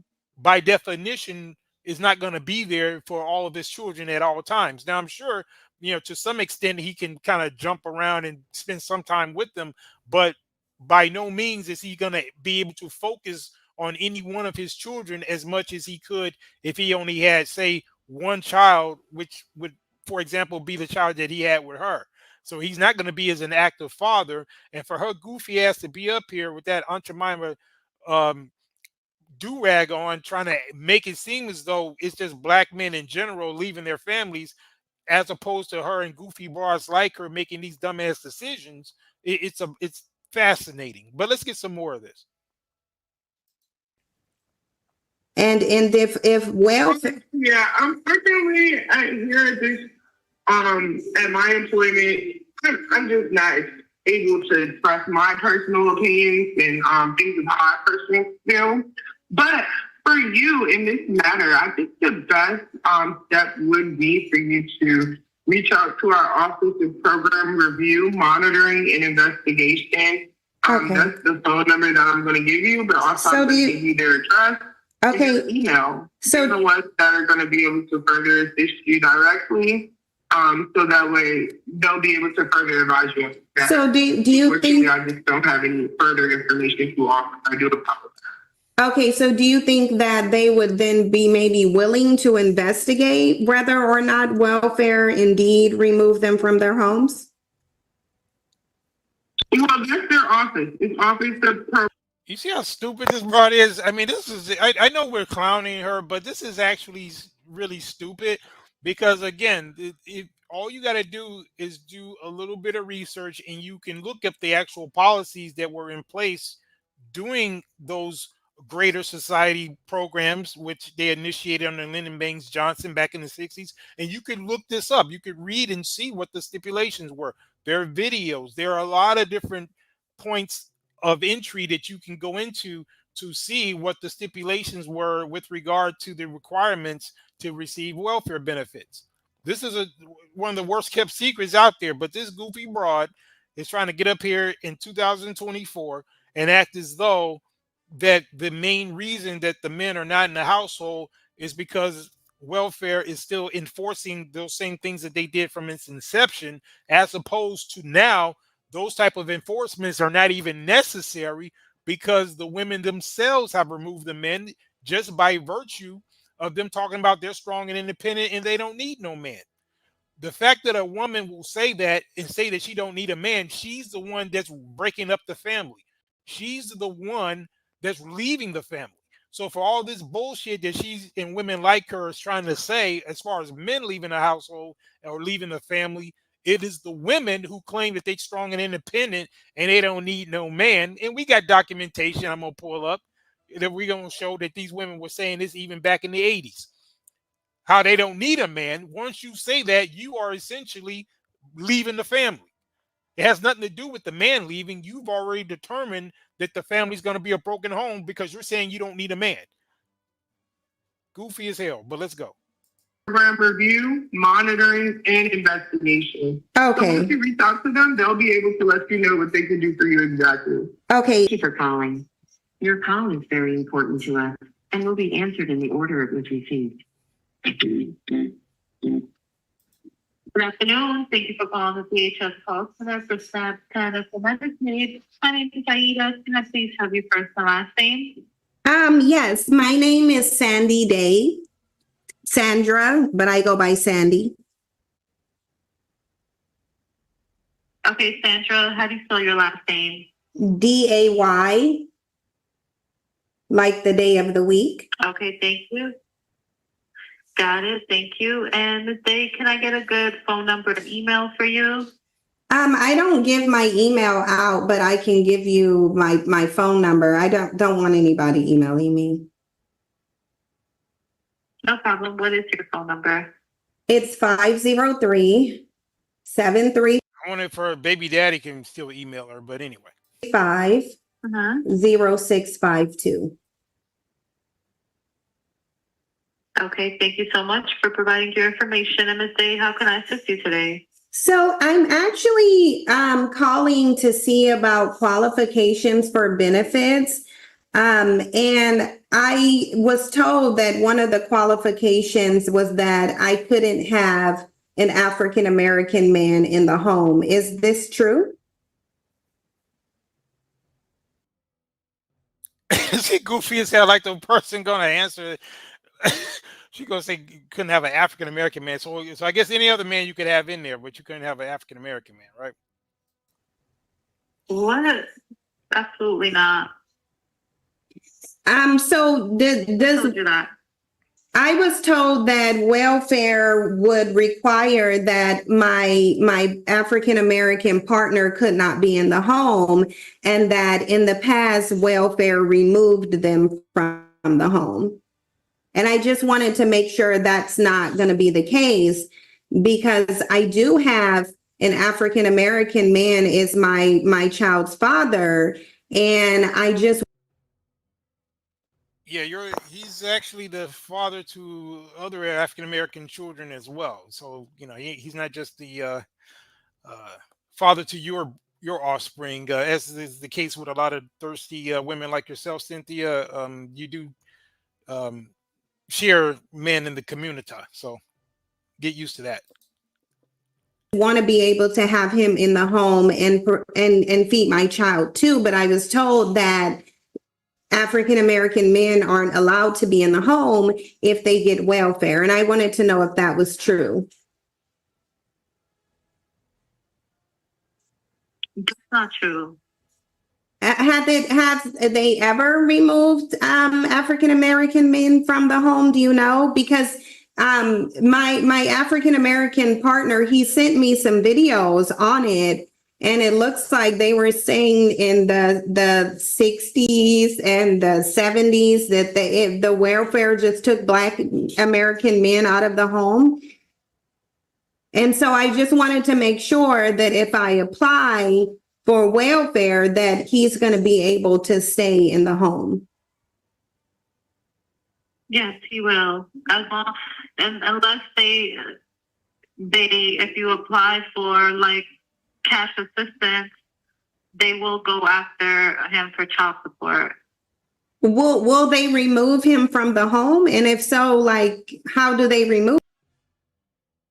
And you see how disingenuous this is? We know it's all bullshit, but she's framing this as if the historic narrative was that they were physically removing the men from the home. That wasn't it. What they were doing was that they were requiring that the man was not to be there for the woman to still receive the benefits. So a lot of the men they themselves remove themselves from the home so that their children could eat, because a lot of times the Black men back then were battling just to get the jobs that they could get so that they could provide. But unfortunately, they were being systematically pushed out of certain jobs, and at least the jobs that would be sufficient to pay for their household.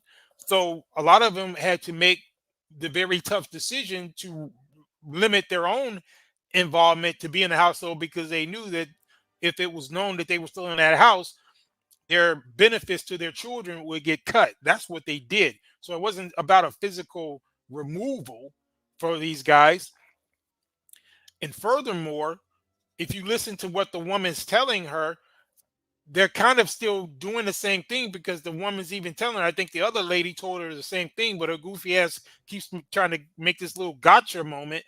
But they're telling her, yeah, if he stays in the household, they're not going to remove him, but they're going to require that he gets on child support. So if the state is giving them money, then they're going to say, okay, if he's still there and they're paying, then they're going to go after him for child support if he's there. So that's just another way of doing what they had historically been doing anyway. So she's so game goofy that she doesn't even realize that they're still proving the point that there are stipulations that if the man's there and there are benefits being given, that he's still going to be on the hook for something. Instead of them just limiting the amount of money, they're going to go after him for the money. But let's go. No. Nobody can remove anybody from your home. But they showed me videos, and there were newscasters and people saying that welfare had removed Black men from the home. I didn't know if after they removed them, did they ever put them back in the home? You said she's just being goofy, because like I said, you would think she got a better use of her time than to make herself look stupid with these dumbass questions. Because the whole way she's framing the question is disingenuous, like I said, because there's no one physically removing them. They're just using mechanisms or stipulations to, at least what they did back in the 60s, when they were, saying that based on the fact as to whether or not the man's in the home, then they're not going to give them the benefits. So in effect, you are removing the man if you're making him choose between his presence there and him not being able to get a fair shot in terms of gainful employment, and then he has to sit there and watch his children starve. So most men who are worth their salt are going to make the decision, as tough as it is, is to remove themselves, or they're going to get back there as much as they can, but they're going to remove themselves if they're in that situation. But what she's trying to do is make it seem as though someone said that, oh yeah, they were coming and they were hauling them out the house, or physically or something like that, which is nonsense. But let's get a little bit more. Ms. Day, I don't know. I've never heard of anything like this. They do not remove anybody from the home. Is there anything else I can assist you with today? No, I just want to make sure to see if, because they did send me videos. Like, it was convincing to me. There was like a whole news report talking about how welfare removed African-American men from the home. And I don't want to be a single mother just because I want to be able to provide for.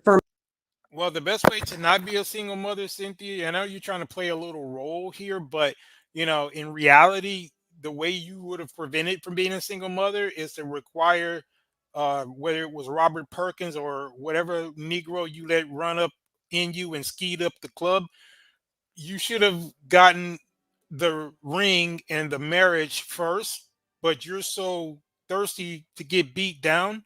And we got videos of her, talking about how much she loves the big black D, which is fine, but just make it a requirement. Don't be so easy to spread eagle just because you want to get busted down and skeeted up in, to the point where your child doesn't have a father there present. So the way you prevent that is to make sure that the man that's doing that to you is at the very least married to you, or that he does not have so many other families out there already, to the point where it's going to limit the resources that you're supposed to get for your child. That's a good remedy to your little issue there. My child, and he's an African-American male, and he's concerned as well that welfare might come and remove him from the home. No, they will not. Are you sure? Because he said that they do, and I saw a video, and I don't like. I know you're saying that they won't, but I want to be sure, because the video that I saw was very convincing. He said that there's a lot of reports on it that welfare removed them from the home, that they wanted to be fathers, but he said it was mostly Black women worked with welfare and took them out. And I'm not Black, and I'm not going to work with welfare, but I do need to be able to provide for my child, and I'm just not working right now. So I just want to make sure that he's not going to be removed. I don't know if they were only removing them if they were with Black women. I don't know, but he did show me stuff and said that, and urged me to not even get on welfare, because he said it would remove him from the home like they did back in the 60s and 70s. Ms. Day, it is 2024. They will not remove anybody from your home, I promise. You can apply for benefits, you will be fine. But when they removed them, did they, do you know if they ever put them back, or how they removed them? Like, I don't have to worry about the U.S. Marshals or the police coming to my door to take my partner out? No, they will not do that. I don't know what happened in the 60s. I was not born then, but it definitely won't happen now. You guys will be fine.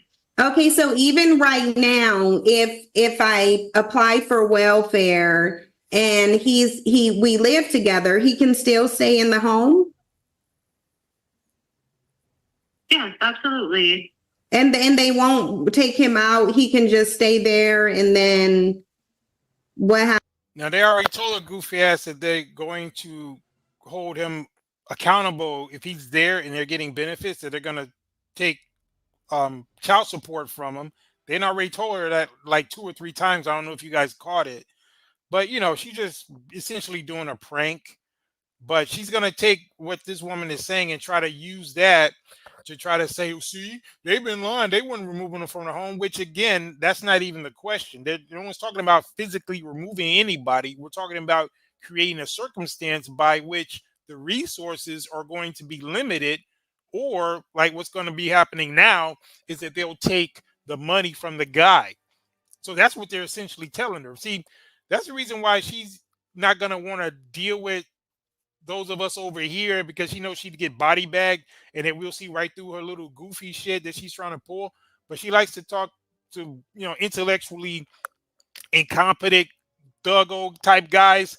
Those are the type of dudes that she's getting knocked down by. Those are the type of guys that she can kind of run circles around intellectually. Even with her very limited intellect, she's able to do it to those Negroes because they're single mother raised idiots. And, it just becomes this circle jerk of this alien society that they've developed, where you got these alien queens like her with these drone, brawny, but less brainy spawn, and they're just all cannibalizing each other. And that's pretty much what's going on in the community. But let's get a little bit more before we wrap up. Let's go. Happens like he's just there, and he doesn't. What if someone comes and try to remove him from the home? They won't do that. So was he lying to me because he said that they did? Because if they took African American men out of the home once, then what's going to guarantee they're not going to do it again? Because I don't want him to have been lying to me. Miss Day, I don't know what he showed you, but for sure they don't do that right now. But again, she just keeps making the same goofy point. Let me see if she's gonna get to her point, what she's got to say. Hold on. And I don't want my black man removed. Oh, hold on. Let me see what she's saying right here. Because like I said, I didn't see this part, guys. So we're just kind of getting, you're getting my response live. So I didn't watch this much into the video. So we're all kind of enjoying this simultaneously. But let's get it. From the home. I mean, I know and that's why I'm trying to, because black women, then I don't really have much to worry about. I mean, I'm not a black woman, so I don't know if they were just doing it. It's with her little goofy nasally voice, she can probably pull that off. She doesn't sound like a black woman, but let's get it. Were they just doing it to African American men, or because he seems really concerned? Like he said that if it does welfare, then it will go to child support, and he doesn't want to be in the system. So I don't know how these systems may or may not work. They just told her that. They told her that if the guy's in the house and they're giving them benefits, that they're going to get him on the hook for the child support. And what's so interesting, I don't recall them saying that with regard to the mother. I don't know if you guys caught that, but earlier, I think it was two of them told her that if the guy is in the house and they're receiving welfare, then they're going to come after him for child support. They already told her goofy ass that, but let's get it. Work together, but I just want to ensure that he's not going to be taken out the home by welfare or child support. And it really makes me a little emotional because I just want my baby fed, and I don't want my black man removed from the home. I wonder was she crying like that when Robert Perkins left her high and dry, but let's get it. I understand what you're saying. He will not be removed from the home. But did they put the black men back after they removed them in the 60s? Like, I don't know. Did they put them back in the home? Sorry, I was not born then. Do you know someone who may know? Is there someone to ask? Because I do want to apply, but I don't want the black man removed from the home. I want him to be able to stay in the home. So is there any way that like anyone can ensure me that my black man won't be removed from the home again? Because they were already removed from the home. Like they're saying like the whole Black community, most of them, they don't have fathers, and they said it's because welfare removed them from the home, and that's a lot of people. No, I'm gonna show you why. No, they got fathers, but we're gonna show you before we wrap up why they're not in the home. Since you're so concerned, Cynthia, and if this video gets back to you, then yeah, I'm gonna show you why the fathers are not in the home, and it has nothing to do with whether it's welfare or even the Black men themselves leaving the home per se. We're gonna show you exactly why the fathers are not in the home, but just stay tuned. Let's get it. To be removing from the home. Yeah, I'm not sure how that goes, but they will not remove him from your home if you apply. Now, if you apply for cash assistance, yes, they might go and ask him for child support, but that's about it. So that's what I'm saying. That's like the third or fourth time they told her, Aunt Jemima wearing nasal voice ass, that they're going to go after the guy. If they get cash benefits, they're going after him for child support. They have already told her that. Now, what's interesting, I didn't hear that as a stipulation when it came to the mother, but they've said it about 3 times that if there's cash payments and the man is in their house, then they're going to go after him for child support. Well, let's go. So even if I get cash, they won't remove him from the home? You notice how she keeps talking about removing from the home when that's not even historically what was said. What was said was that the benefits would be limited. So therefore, a lot of the men would leave before the caseworkers came so that their children wouldn't go without. That's what the issue was. It had nothing to do with somebody physically coming to remove somebody from the home. But she keeps making this goofy ass argument, trying to be funny or just trying to make a point, where it's just underscoring how disingenuous her position is. But let's get it. Yeah, no, they won't. But what about child support? Because you said they'll go after him for child support. So with child support, is child support going to remove him? Cash assistance. No, I don't know how child support goes this day. You will have to speak to child support. Okay, so do you think I should call them and ask them, do they, because he didn't show me anything with African American men being removed from the home for child support, but he showed me a lot of videos. There were people saying they were both Black and white, and they were all saying that Black men were removed from the home because of welfare.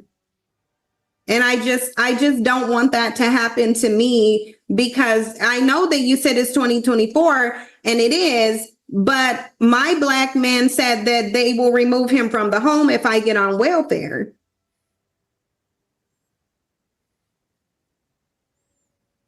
I'm sorry, I don't know anything about that, but he will not be removed from the home. Yeah, let me see if, because I guess she's just going to see if I get to a point where she's going to try to say something else. Hold on. They won't remove him from the home, but what I can do is I can provide your phone number and your name to my supervisor and have her reach out to you. Is that okay? Okay, Because yes, they thank are you. out for the day. Yes, absolutely. Thank you so much. That would be so great. I don't mean to take up so much of your time, ma'am. I really don't. I just want to make sure that my baby, because I'm going to have a little girl soon, and I just want to make sure she has her father at home. And I think she already did that with, Robert Perkins, or, some people might call him the, what they used to call him, was it the Sperminator or whatever? I forgot what they used to call him. But yeah, she already got I think she got a girl by him. So she's only telling partial lies in this thing. This is probably a real reenactment of her actual experiences. But let's go. he's just concerned that welfare is going to remove him. I completely understand. I get it. I will have my supervisor reach out to you, and so you could feel more at ease. All right. Thank you so much. I appreciate that. How long will it take? So she can call you by tomorrow. They are out for the day today, so definitely by tomorrow or sometime this week. All right, thank you so much. I feel a little better, but I look forward to talking to your supervisor. I just want to not be stressed about, my black man being removed from the home. But you said he won't, so thank you so much. You're welcome. Is there anything else I can assist you with today? No, that's it, ma'am. Thank you. You're welcome, and thank you for calling the DHS call center. You have a wonderful day. Thanks, you too. Bye-bye. She talked about you, about what you do, but where her man at, though? Yep. So there you have it, folks. So we see the disingenuousness of that call that she tried to do. It was goofy. And, that's why throughout the proceedings, I was just dissecting it.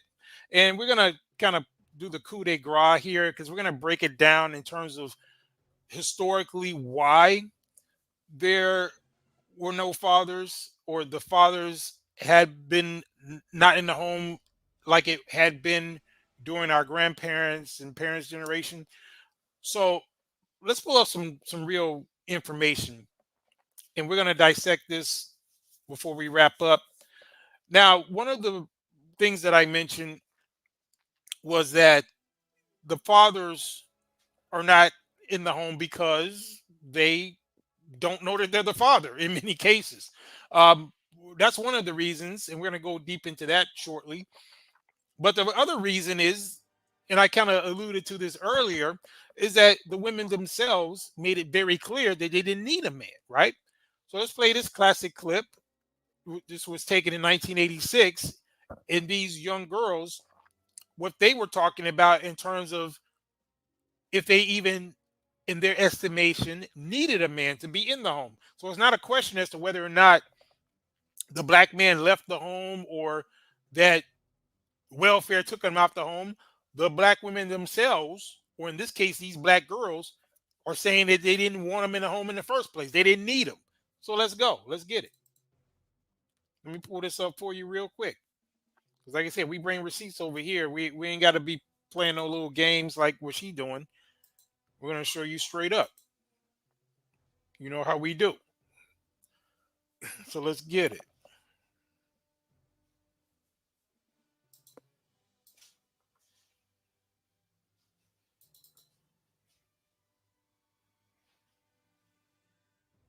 Raise your hand if you're married. Got Ray Harmon in the building. Salute. I just clipped that crying session. Yes, salute, bro. Glorious. Oh yeah. Yeah, it's gonna get good. Let's go. None of you are married. Raise your hand if you would like to be married to your baby's father. Now look at this. Now this is 1986. He said, how many are married? None of them. How many would like to be married? I think only one's going to raise her hand, and she was ashamed to do that. And this was 1986. See that girl right there? She the only one. Even got the little exotical right there. She didn't want it either. Yeah, we ain't forgot about that. We still on that exotical and unambiguous black woman tip. We gonna break it down, but we just have to take a break and get on Cynthia G's bang wearing neck. But let's go. The rest of you who don't plan to get married, why don't you plan to get married? I'd like to know that. You already have your child to think about, and then a whole family to care for. It's a lot of responsibility. Now look at that logic, or lack thereof. She's saying that essentially it's a lot of responsibility to have a real nuclear family, meaning the father, mother, and the child. And in her goofy estimation, and these are the type of women that were raising your Cynthia G's, by the way, she's claiming that it's more of a responsibility to be with her child and them as a unit together as a family, as opposed to her being a single mom.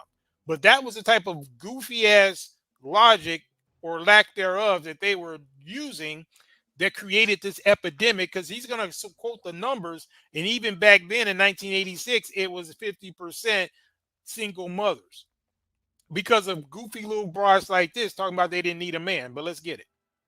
And then you don't want the commitments. Uh-oh. She didn't want no commitment to who? Commitment to the baby father. What does that mean? She was for the streets. Meaning she didn't want to commit because she wasn't done with the cock carousel. She still wanted to be out there getting busted down by random dudes. So that's why she didn't want to commit. Because what is she talking about? Commitment. If you have a child, that's a commitment. At least for 18 years until that child can do for self. So what exactly is she talking about a commitment? She was talking about not wanting to get off the carousel. That was the issue. And like I said earlier, when a woman or girl like her makes the determination that they don't want the father in the household because they don't, quote, want the commitment, then those are the ones that's breaking up the family. She's the one that left the family. Because irrespective as to what the guy wants, even if he wanted to be with her, she's already saying she don't want a commitment. So there you go.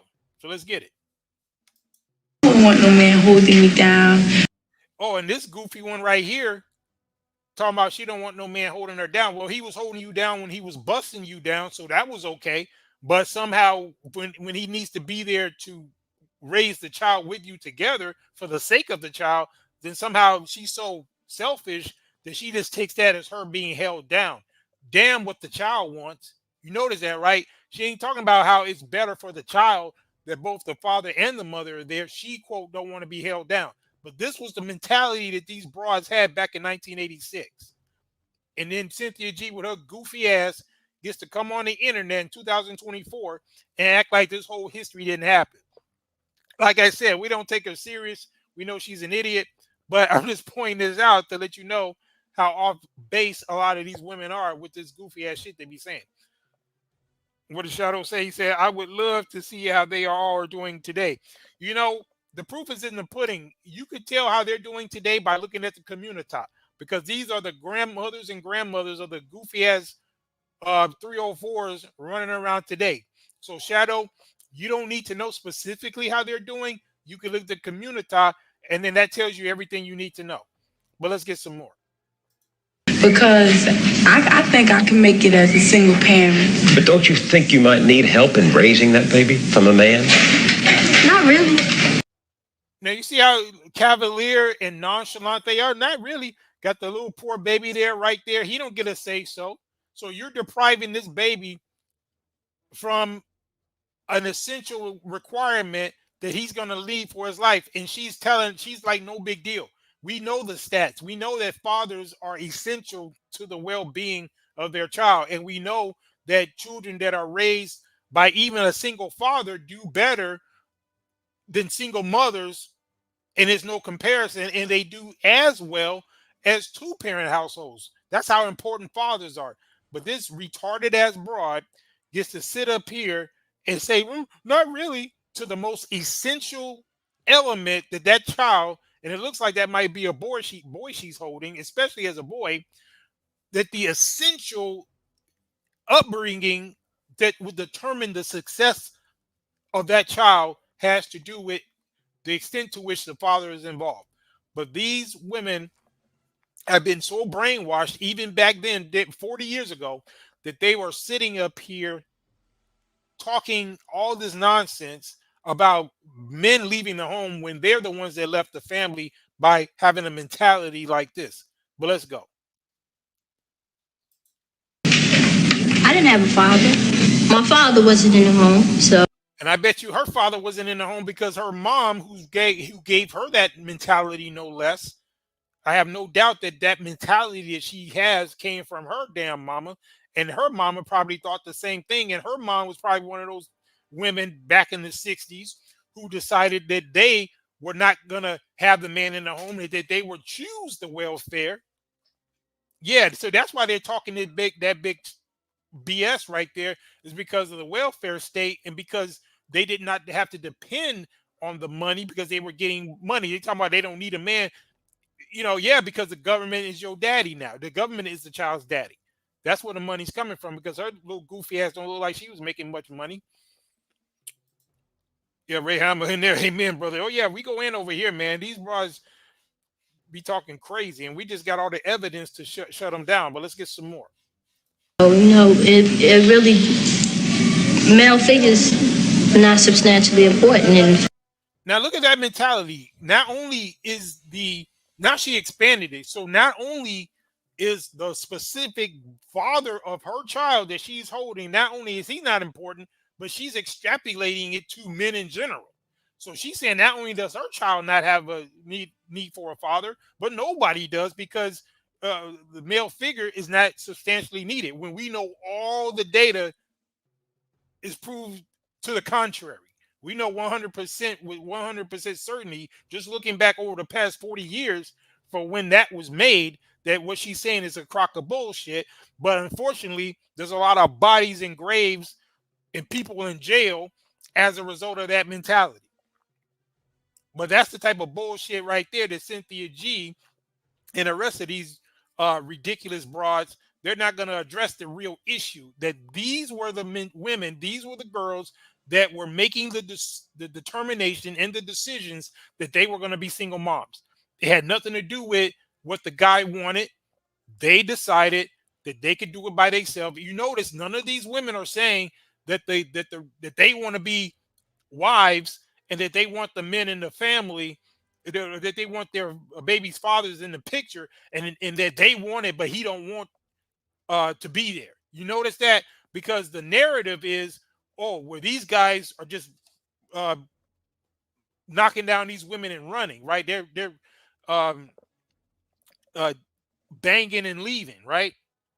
They're hitting and running. They're not saying that. If you pay attention to what they're saying, they are the ones that have already determined that they don't want the man in the household. So let's get it. I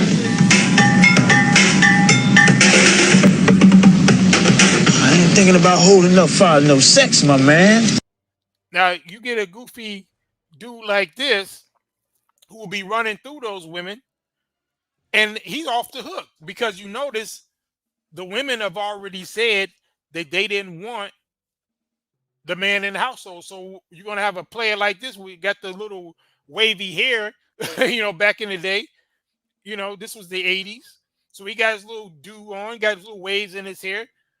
He might be one of those exotic dudes or whatever. So he busting down all them little quiches back then. And they the ones that got the baby, so he ain't even worried about it. You know what I'm saying? So I just wanted to play that to let you guys know what it is. You said he got the soul glow. Yeah, he got the soul glow. So back then, that's what it was. I told y'all back in the day, I had the Jerry curl too. So I know what it was. I know how the girls was acting when we rolled up with the Jerry curl. Now, I was too young to be trying to bust in, get any kids. But, I had my little girlfriends, when I got my little curl. So, that dude, maybe he was in his 20s or whatever, or late teens. So yeah, they back there busting down, getting these women pregnant. But it's crazy because that's the other side of the game that they don't want to talk about, which is all these women who have already made a determination that they did not want to be wives. They did not want that man in the household because of, quote, they didn't want no man to hold them down. They only wanted the man to hold them down long enough to bust them down and get them pregnant so that they can go to the government to get that welfare check. That's the reason why they didn't want to be held down, because the government was holding them down.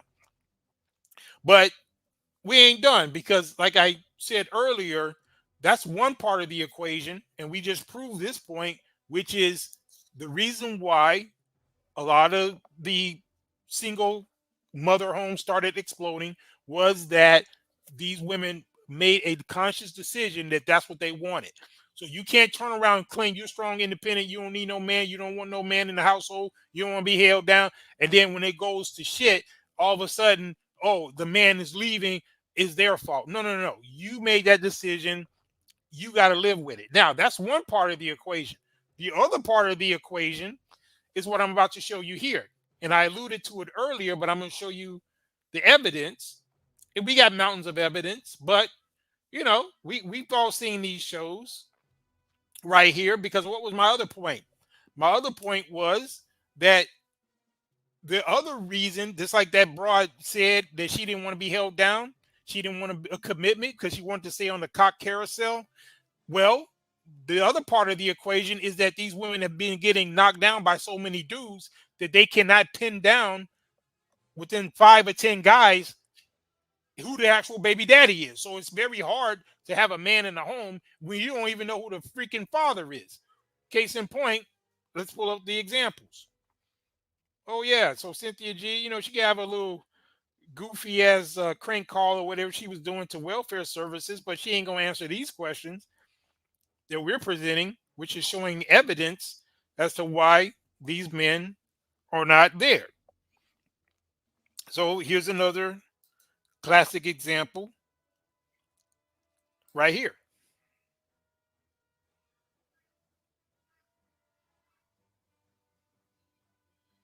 See if they let me load it. I might have to load it on my other yeah, this StreamYard starting to get on my nerves because when you start trying to load certain clips, it don't let you.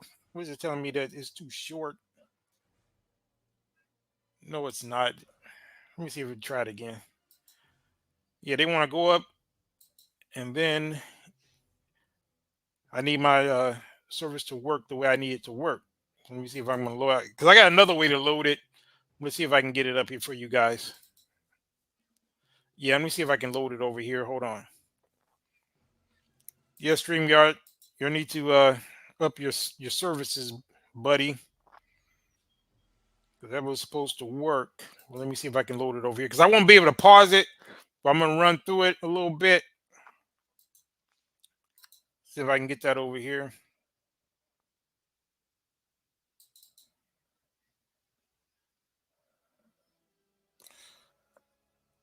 What did oh, my man D in the building. Salute, D. Good to see you, bro. So we got D in the building. You know what, guys? This is the file type. It's supposed to be an MP4. Do I have time to convert it? See if I can convert this real quick so I can show you guys this. I'm gonna try to convert it right here live because I want you guys to see this clip. I think it will make a very good example of what we're talking about. So yeah, let me see if I can convert it real quick. Yeah, because the file type that it is, it's not letting it load onto StreamYard. But let's see, it shouldn't take too long to convert it. Let me see. Turn it to a MP3. Let me get it.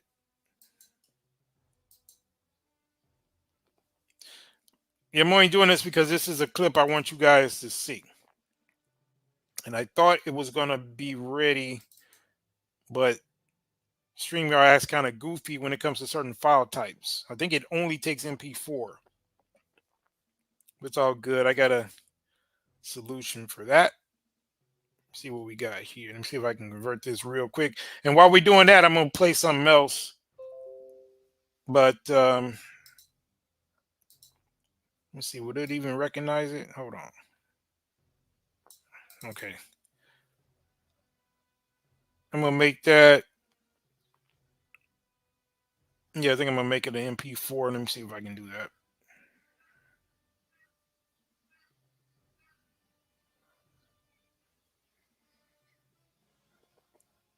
Is it doing it? Okay, yeah. It shouldn't take too long, guys. So I got it converting now. So when that's done, I must try to load it. Meanwhile, let me show you some of these, like her little goofy supporter. It's been a while since we dealt with her, but I got her on the thumbnail. This broad right here. I think she changed her name, but she used to go by Ideal Faith. But this is the type of broad that Cynthia G, you know, they're happy that she's back. This broad right here, you know, our old friend. Let me load her up right here. And welcome back to my channel. My name is... Yeah, you remember this alien head broad right here, this African chick. She was supposed to come on the broadcast. you know, she chickened out at the last minute.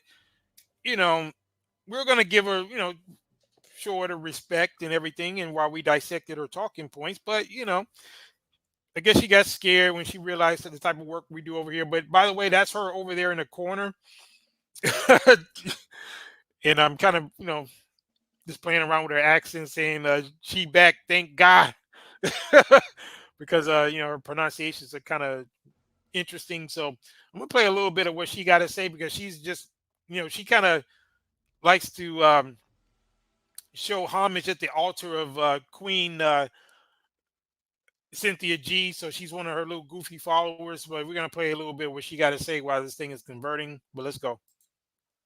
Inside your faith, and if this is your first time, Yeah, that was the name she used to go by. She changed her name. So anyway, coming to my channel, thank you and welcome. Please have a seat. Yes.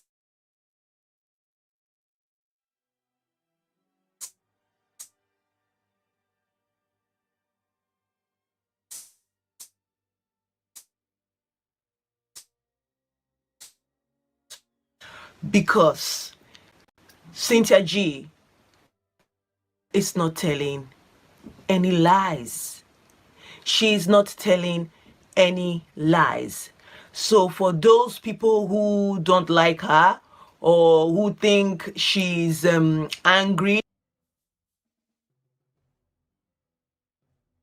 yeah, we don't like her because she is lying, and I just proved about 50 lies that she was telling from a historic and current level. So I'm just playing this to show how delusional some of these women are, that she had the audacity to sit up here and say that this woman is not telling any lies, when you could in any given moment catch her in about 10 to 20 lies. But let's go. she has been disappointed by men. That's why she's coming up with her obviously knowledge. She's Yeah, I think that's the end of that little clip right there. But yeah, that speaks for itself, how goofy this broad is. But yeah, I think the clip is ready, guys. So I'm gonna go ahead and load this up, because this right here is the other side of the coin that I'm gonna show you, which illustrates the point of why the quote fathers are not in the home, is because they can't pin down who the damn baby daddy is, and we got proof right here, among others. This is just a little quick compilation, but you already know what it is. I'm gonna pull up some of these a little compilation from the old Maury show. So let's get it.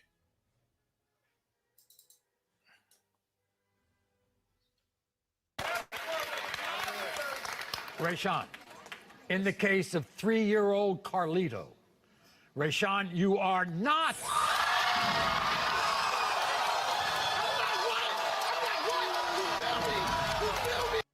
So what's so sick and sad about that whole thing is that even the little thugs in the community, they can't even get fidelity by these women, because they will sit up there be getting banged down by about 5 different thugs, and they can't tell which alien spawn that they've been inseminated with. So they'll take them on shows like this and just line them up, because you all know some of those broads had multiple trips back to Maury, and at no point were they able to successfully pin down their baby daddy. So you know, it's really sick that women like Cynthia G are so ignorant that they fail to realize that that's a big part as to why there's so many single mother homes, is because these women like her are getting busted down by the likes of guys who have been spread so thin, and they're spreading their legs so wide that they can't determine who the actual sire of their brood is. But let's go. That white woman looks shocked in the audience, but let's go. You see this broad? So yeah, I'm surprised she didn't run off the stage. I mean, she's probably going to at some point, but let's go. Don't play on my name. Put some respect on my name. Put some respect on my name. Come on, man. In the case of 3-year-old Nailani, Rayshawn, you are not. So there you go. Now I knew she had to run sooner or later, but yeah, so it was 2 kids, and neither one of them kids are his. Wow. Let's get it.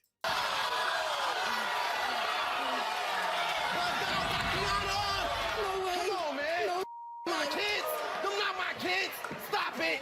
Put some respect on my name! Now, with that particular situation, you see why she a single mother, right?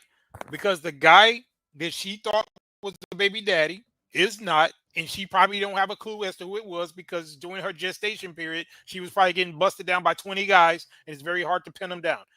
Although she was getting pinned down pretty easily. And look at D, says her name. D, why you want to know her name? I hope you ain't going to look for her. But anyway, let's get it.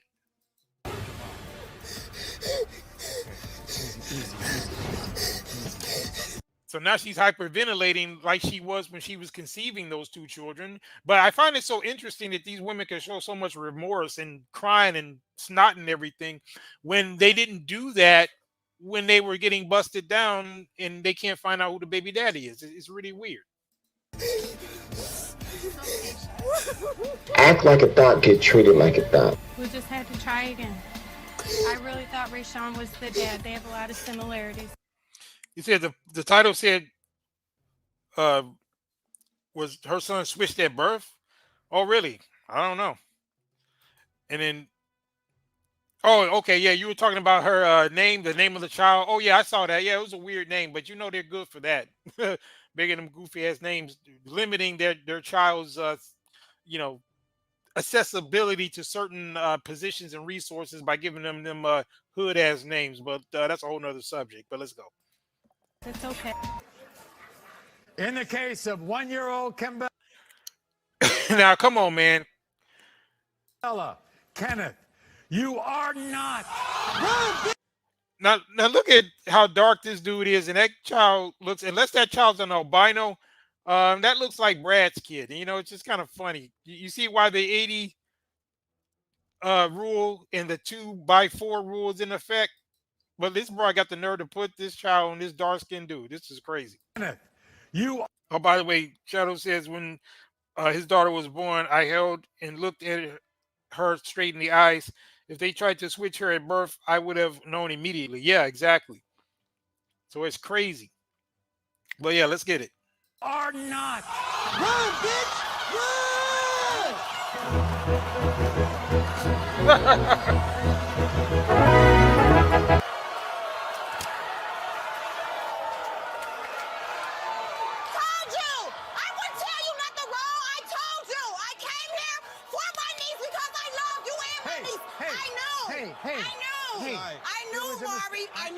Okay, hold on. I only want what's best for my niece. That's it.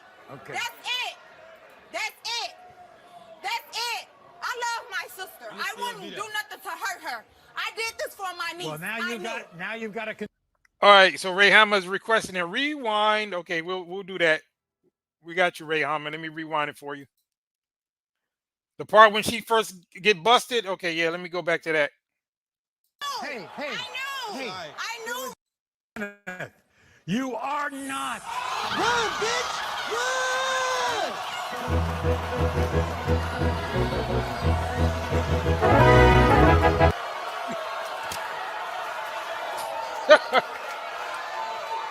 you! I wouldn't tell you nothing wrong. I told you. I came here. So, Cynthia G, to answer your question, that's the reason why you don't see as many fathers in the home, because you got 304s like that who don't know who their baby daddy is, and they can't pin them down within 5 Negroes. So, yeah, you're not going to have a father there because you don't know who the damn father is. But let's go. For my niece because I love you and my niece. I know. I knew, Maury. I knew. Okay, hold on. I only want what's best for my niece. That's it. Okay. That's it. That's it. That's it. I love my sister. I wouldn't do nothing to hurt her. I did this for my niece. Well, now you've got to console her, okay? Yes, and that's my job. That's my. So now they get to be a victim, right? So now she gets to be consoled after she's wreaked havoc in the community. And you got all these, and her and women like her, or like Shadow said, 304s like her, or they're the ones that create Blackistan. That's where Blackistan comes from. It comes from situations like that. But let's go. Well, then do and it. I love my sister, and it's gonna be all right. I saw the show, and it's gonna be, guess what? Round 2. Okay, so he mocking her because this fat broad, this is not her first rodeo. So she's been on the show before, because like we said earlier, we know a lot of these women, they need to bring this show back, to be honest, or something like it, because, you know, I'm sure it's probably gotten worse.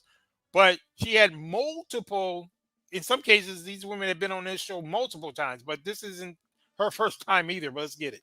I can't no longer let it be like this, Mar. Come on, give him a tear, because he's going to need to wipe them raggedy ass tears from his eyes. It was at this moment he knew. He fucked up. When it comes to 3-year-old Kanaya, Baran, you are not. Oh, my God.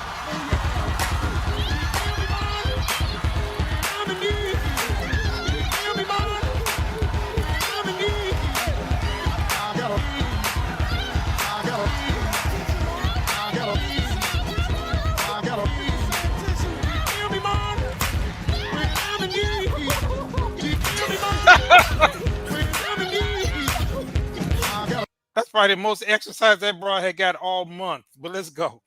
Oh yeah, by the way, D, he said they will penetrate anything. Yes, D. Yeah, and we're not taking the responsibility off the man. See, we talk about the fact that these thirsty ass simps are the ones that contribute to this. However, we gotta call a spade a spade. At least he didn't knock her up.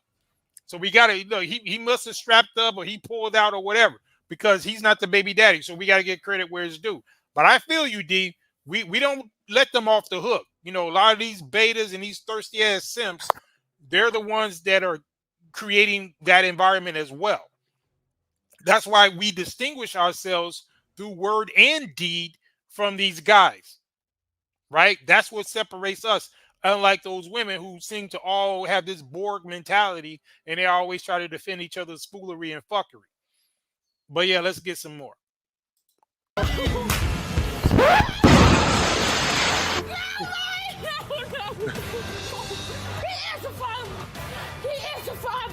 That bro's still running. He is the father. He is the father. He is the father. Oh, she's trying to convince herself, so I guess the DNA is lying. These bras are sick. He is the father. No. He is the father. Where he is? No. He is the father of my baby. No, he's not. He will take care of my baby. No. Yes, he is. No, he's not. Yes, he is. He's not. He is the father of my baby. No, Kenyatta. No. No. No. No. No. I think she's broken. Because I'm just too You're right. excited. Because I just want the audience. I just want the audience to feel stupid afterwards. Simone. I'm excited, Marvin. You've been at 100%. You've been at 110%. You've been at 120. So this broad and got her a Latino man. So again, guys, so she's a divester, and let's see how she treats the other man, because you know, you dusty Negroes, see, y'all the ones that are the ones running off on your kids. You know, y'all the ones that can't take care of your kids and all that. So she went out and got her a Miguel, like D said. She got her a Miguel. She got her a Rico Suave in the building. But let's go. 20%. And I'm 130 this time. Open them results, baby. Okay. Open them up. Okay. Yeah. When it comes to baby Lewis, Freddie, you are not. You stupid.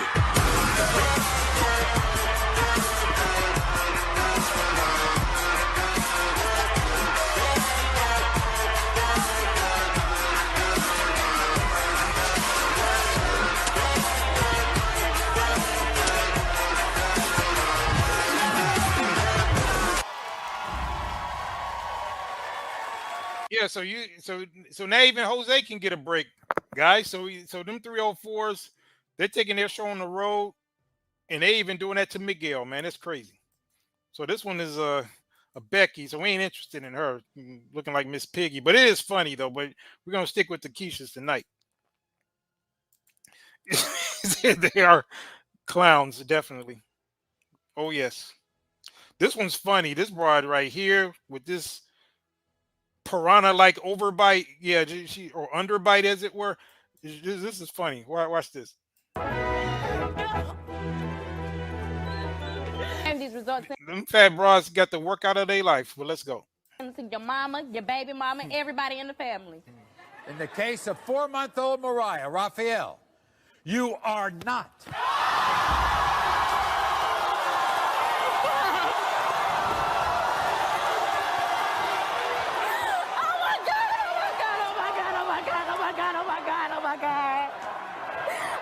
No, that's not true. That's not true, boy. That's where the results. That's not true. No, it's not. No, it's not. Wait. Now, how much of a denial can you be in when science? This woman's denying science, and she's gonna do something that's pretty blasphemous. That's the reason why I want you guys to see this. Look at the lengths that this woman's gonna go to, knowing damn well she's lying. But look at what she's gonna say. Well, let's listen. It's not true. I promise. I promise. I swear to God, bro. I swear to God. So she noticed she didn't get busted down by at least one other dude, but she's sitting up there swearing to the creator. For all the so-called Christians these women are supposed to be, for all the Bible thumping they claim to be doing, don't they know that that's an abomination, that if you're lying in the name of the Most High, that there's severe penalties? No, she's calling them, number one, she's going against the science that the creator made, which is the DNA. So she's saying that the DNA is lying. And then she's swearing to God while lying. I mean, you know, these broads are just sick, man. Let's get some more. Bro, I swear to God. I swear to God. I swear to God. I swear to God. I swear to God. No, we don't say look again. I promise. I promise. So these women want to get graded on the curve on the DNA test. They want to get graded on the curve for the DNA, man. This is sick. She want a do-over. She want a reset on the DNA. Ray Hummer says chicks with them fantastic mouths. Yeah, man, they be saying anything, bro. They don't even know how they will be condemned for doing that. She knows she's lying.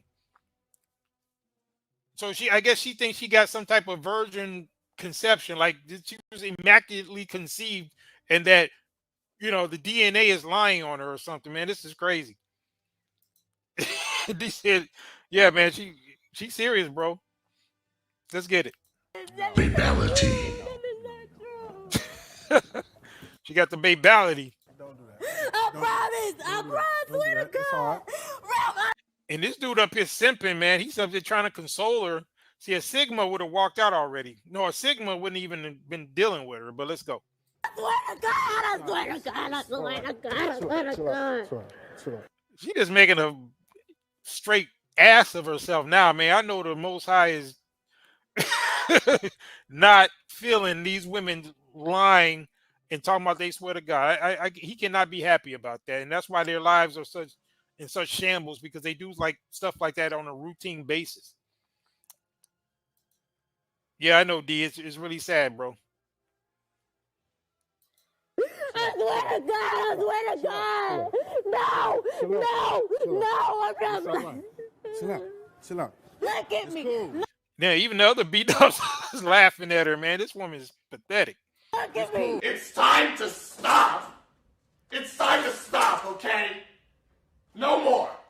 Where the fuck are your parents? Who are your parents? I'm gonna call Child Protective Services. It's time to stop.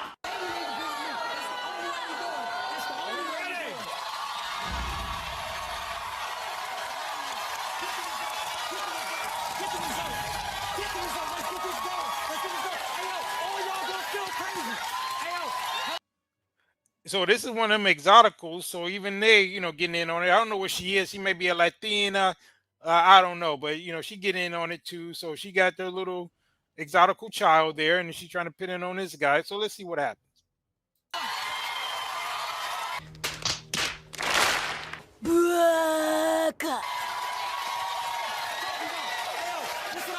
Okay, when it comes to 2-year-old AJ, Colin, you are not. Be gone, son! Get out the way! Get out the way, son! Get out the way! Be gone, son! Get out the way! Get out the way, son! Get out the way! Be gone, son!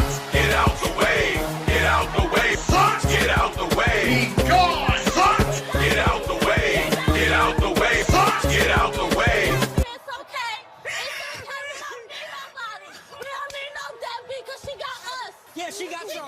She got you. She's like, she got us. She's like, yeah, she got y'all. But yeah, another single family home right there. There you go. Bam. But then black men get blamed for all these single, when they step out. Because like I said, I think she might be a Latina or whatever. But they still be doing that 304 shit too. It's just a Western woman thing. So there you go. She can't pin down who her baby daddy is. So that's why you got a single mother home right there as well. And look at these, said they don't care about children at all. Yeah. But then they got the nerve to talk about how the men are walking out. We know we got the numbers that it's them. They're the ones that are creating these single mother homes by their whoredom and by their westernized, feminized mindset. He said chubby Hispanic female. Yeah. And but check this out, D. Watch what she gonna tell him. Because I think he's going to try to get an apology from her, which he should have not even been dealing with her. But no, she ain't going to apologize because, she's a 304. Well, let's get it. It's okay. It's okay. It's okay. I think he deserves an apology. No! No! No! What? No! What? After you just sat up here and falsely accused me? Go somewhere! Go somewhere! Go back to your parents' house! You mad, bro? You mad, bro?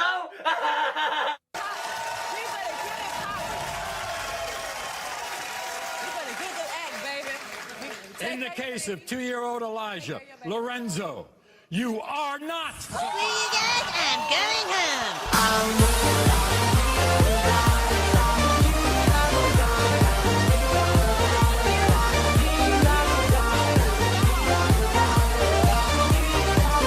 And she up there wearing a weave like Cynthia G. So there you go. That just proves it, guys. So enough said. There you go. If you ever wanted to know why the single mothers homes are at an 80 to 90% rate, it's because of stuff like that. And the correlation is about the same. When you start looking at the false paternity suits and the percentages of that, and you correlate it to the single mother homes, boom, that answers your question. In addition to these women choosing, like I showed you in the clip from 1986, they are choosing, talking about they can do it by themselves. They can do it all alone. They don't need a father. They don't want to commit because they want to be on the carousel, which leads to what I just showed you in those Maury clips. So I rest my case, guys. So the alien queen has been defeated. We had a little fun with it, but I just wanted to show you guys that women like her and their talking points is complete trash. They're trash, and that's the reason why you guys are doing what you got to do with the Sigma Knight Rider men that you are, to not engage with that foolery, because you know what it is, and that's the reason why we keep our boots on their neck, showing and proving that they are the ones that cause all this BS. But anyway, we're going to wrap up with that. I appreciate everybody that was in the building, that's still in the building, everybody that's going to get the playback. Salute to all of you guys. Once again, it's been another fire broadcast as per usual, and we will end the way we always do. We're not just a broadcast. We're Squadcast. That's a very big difference.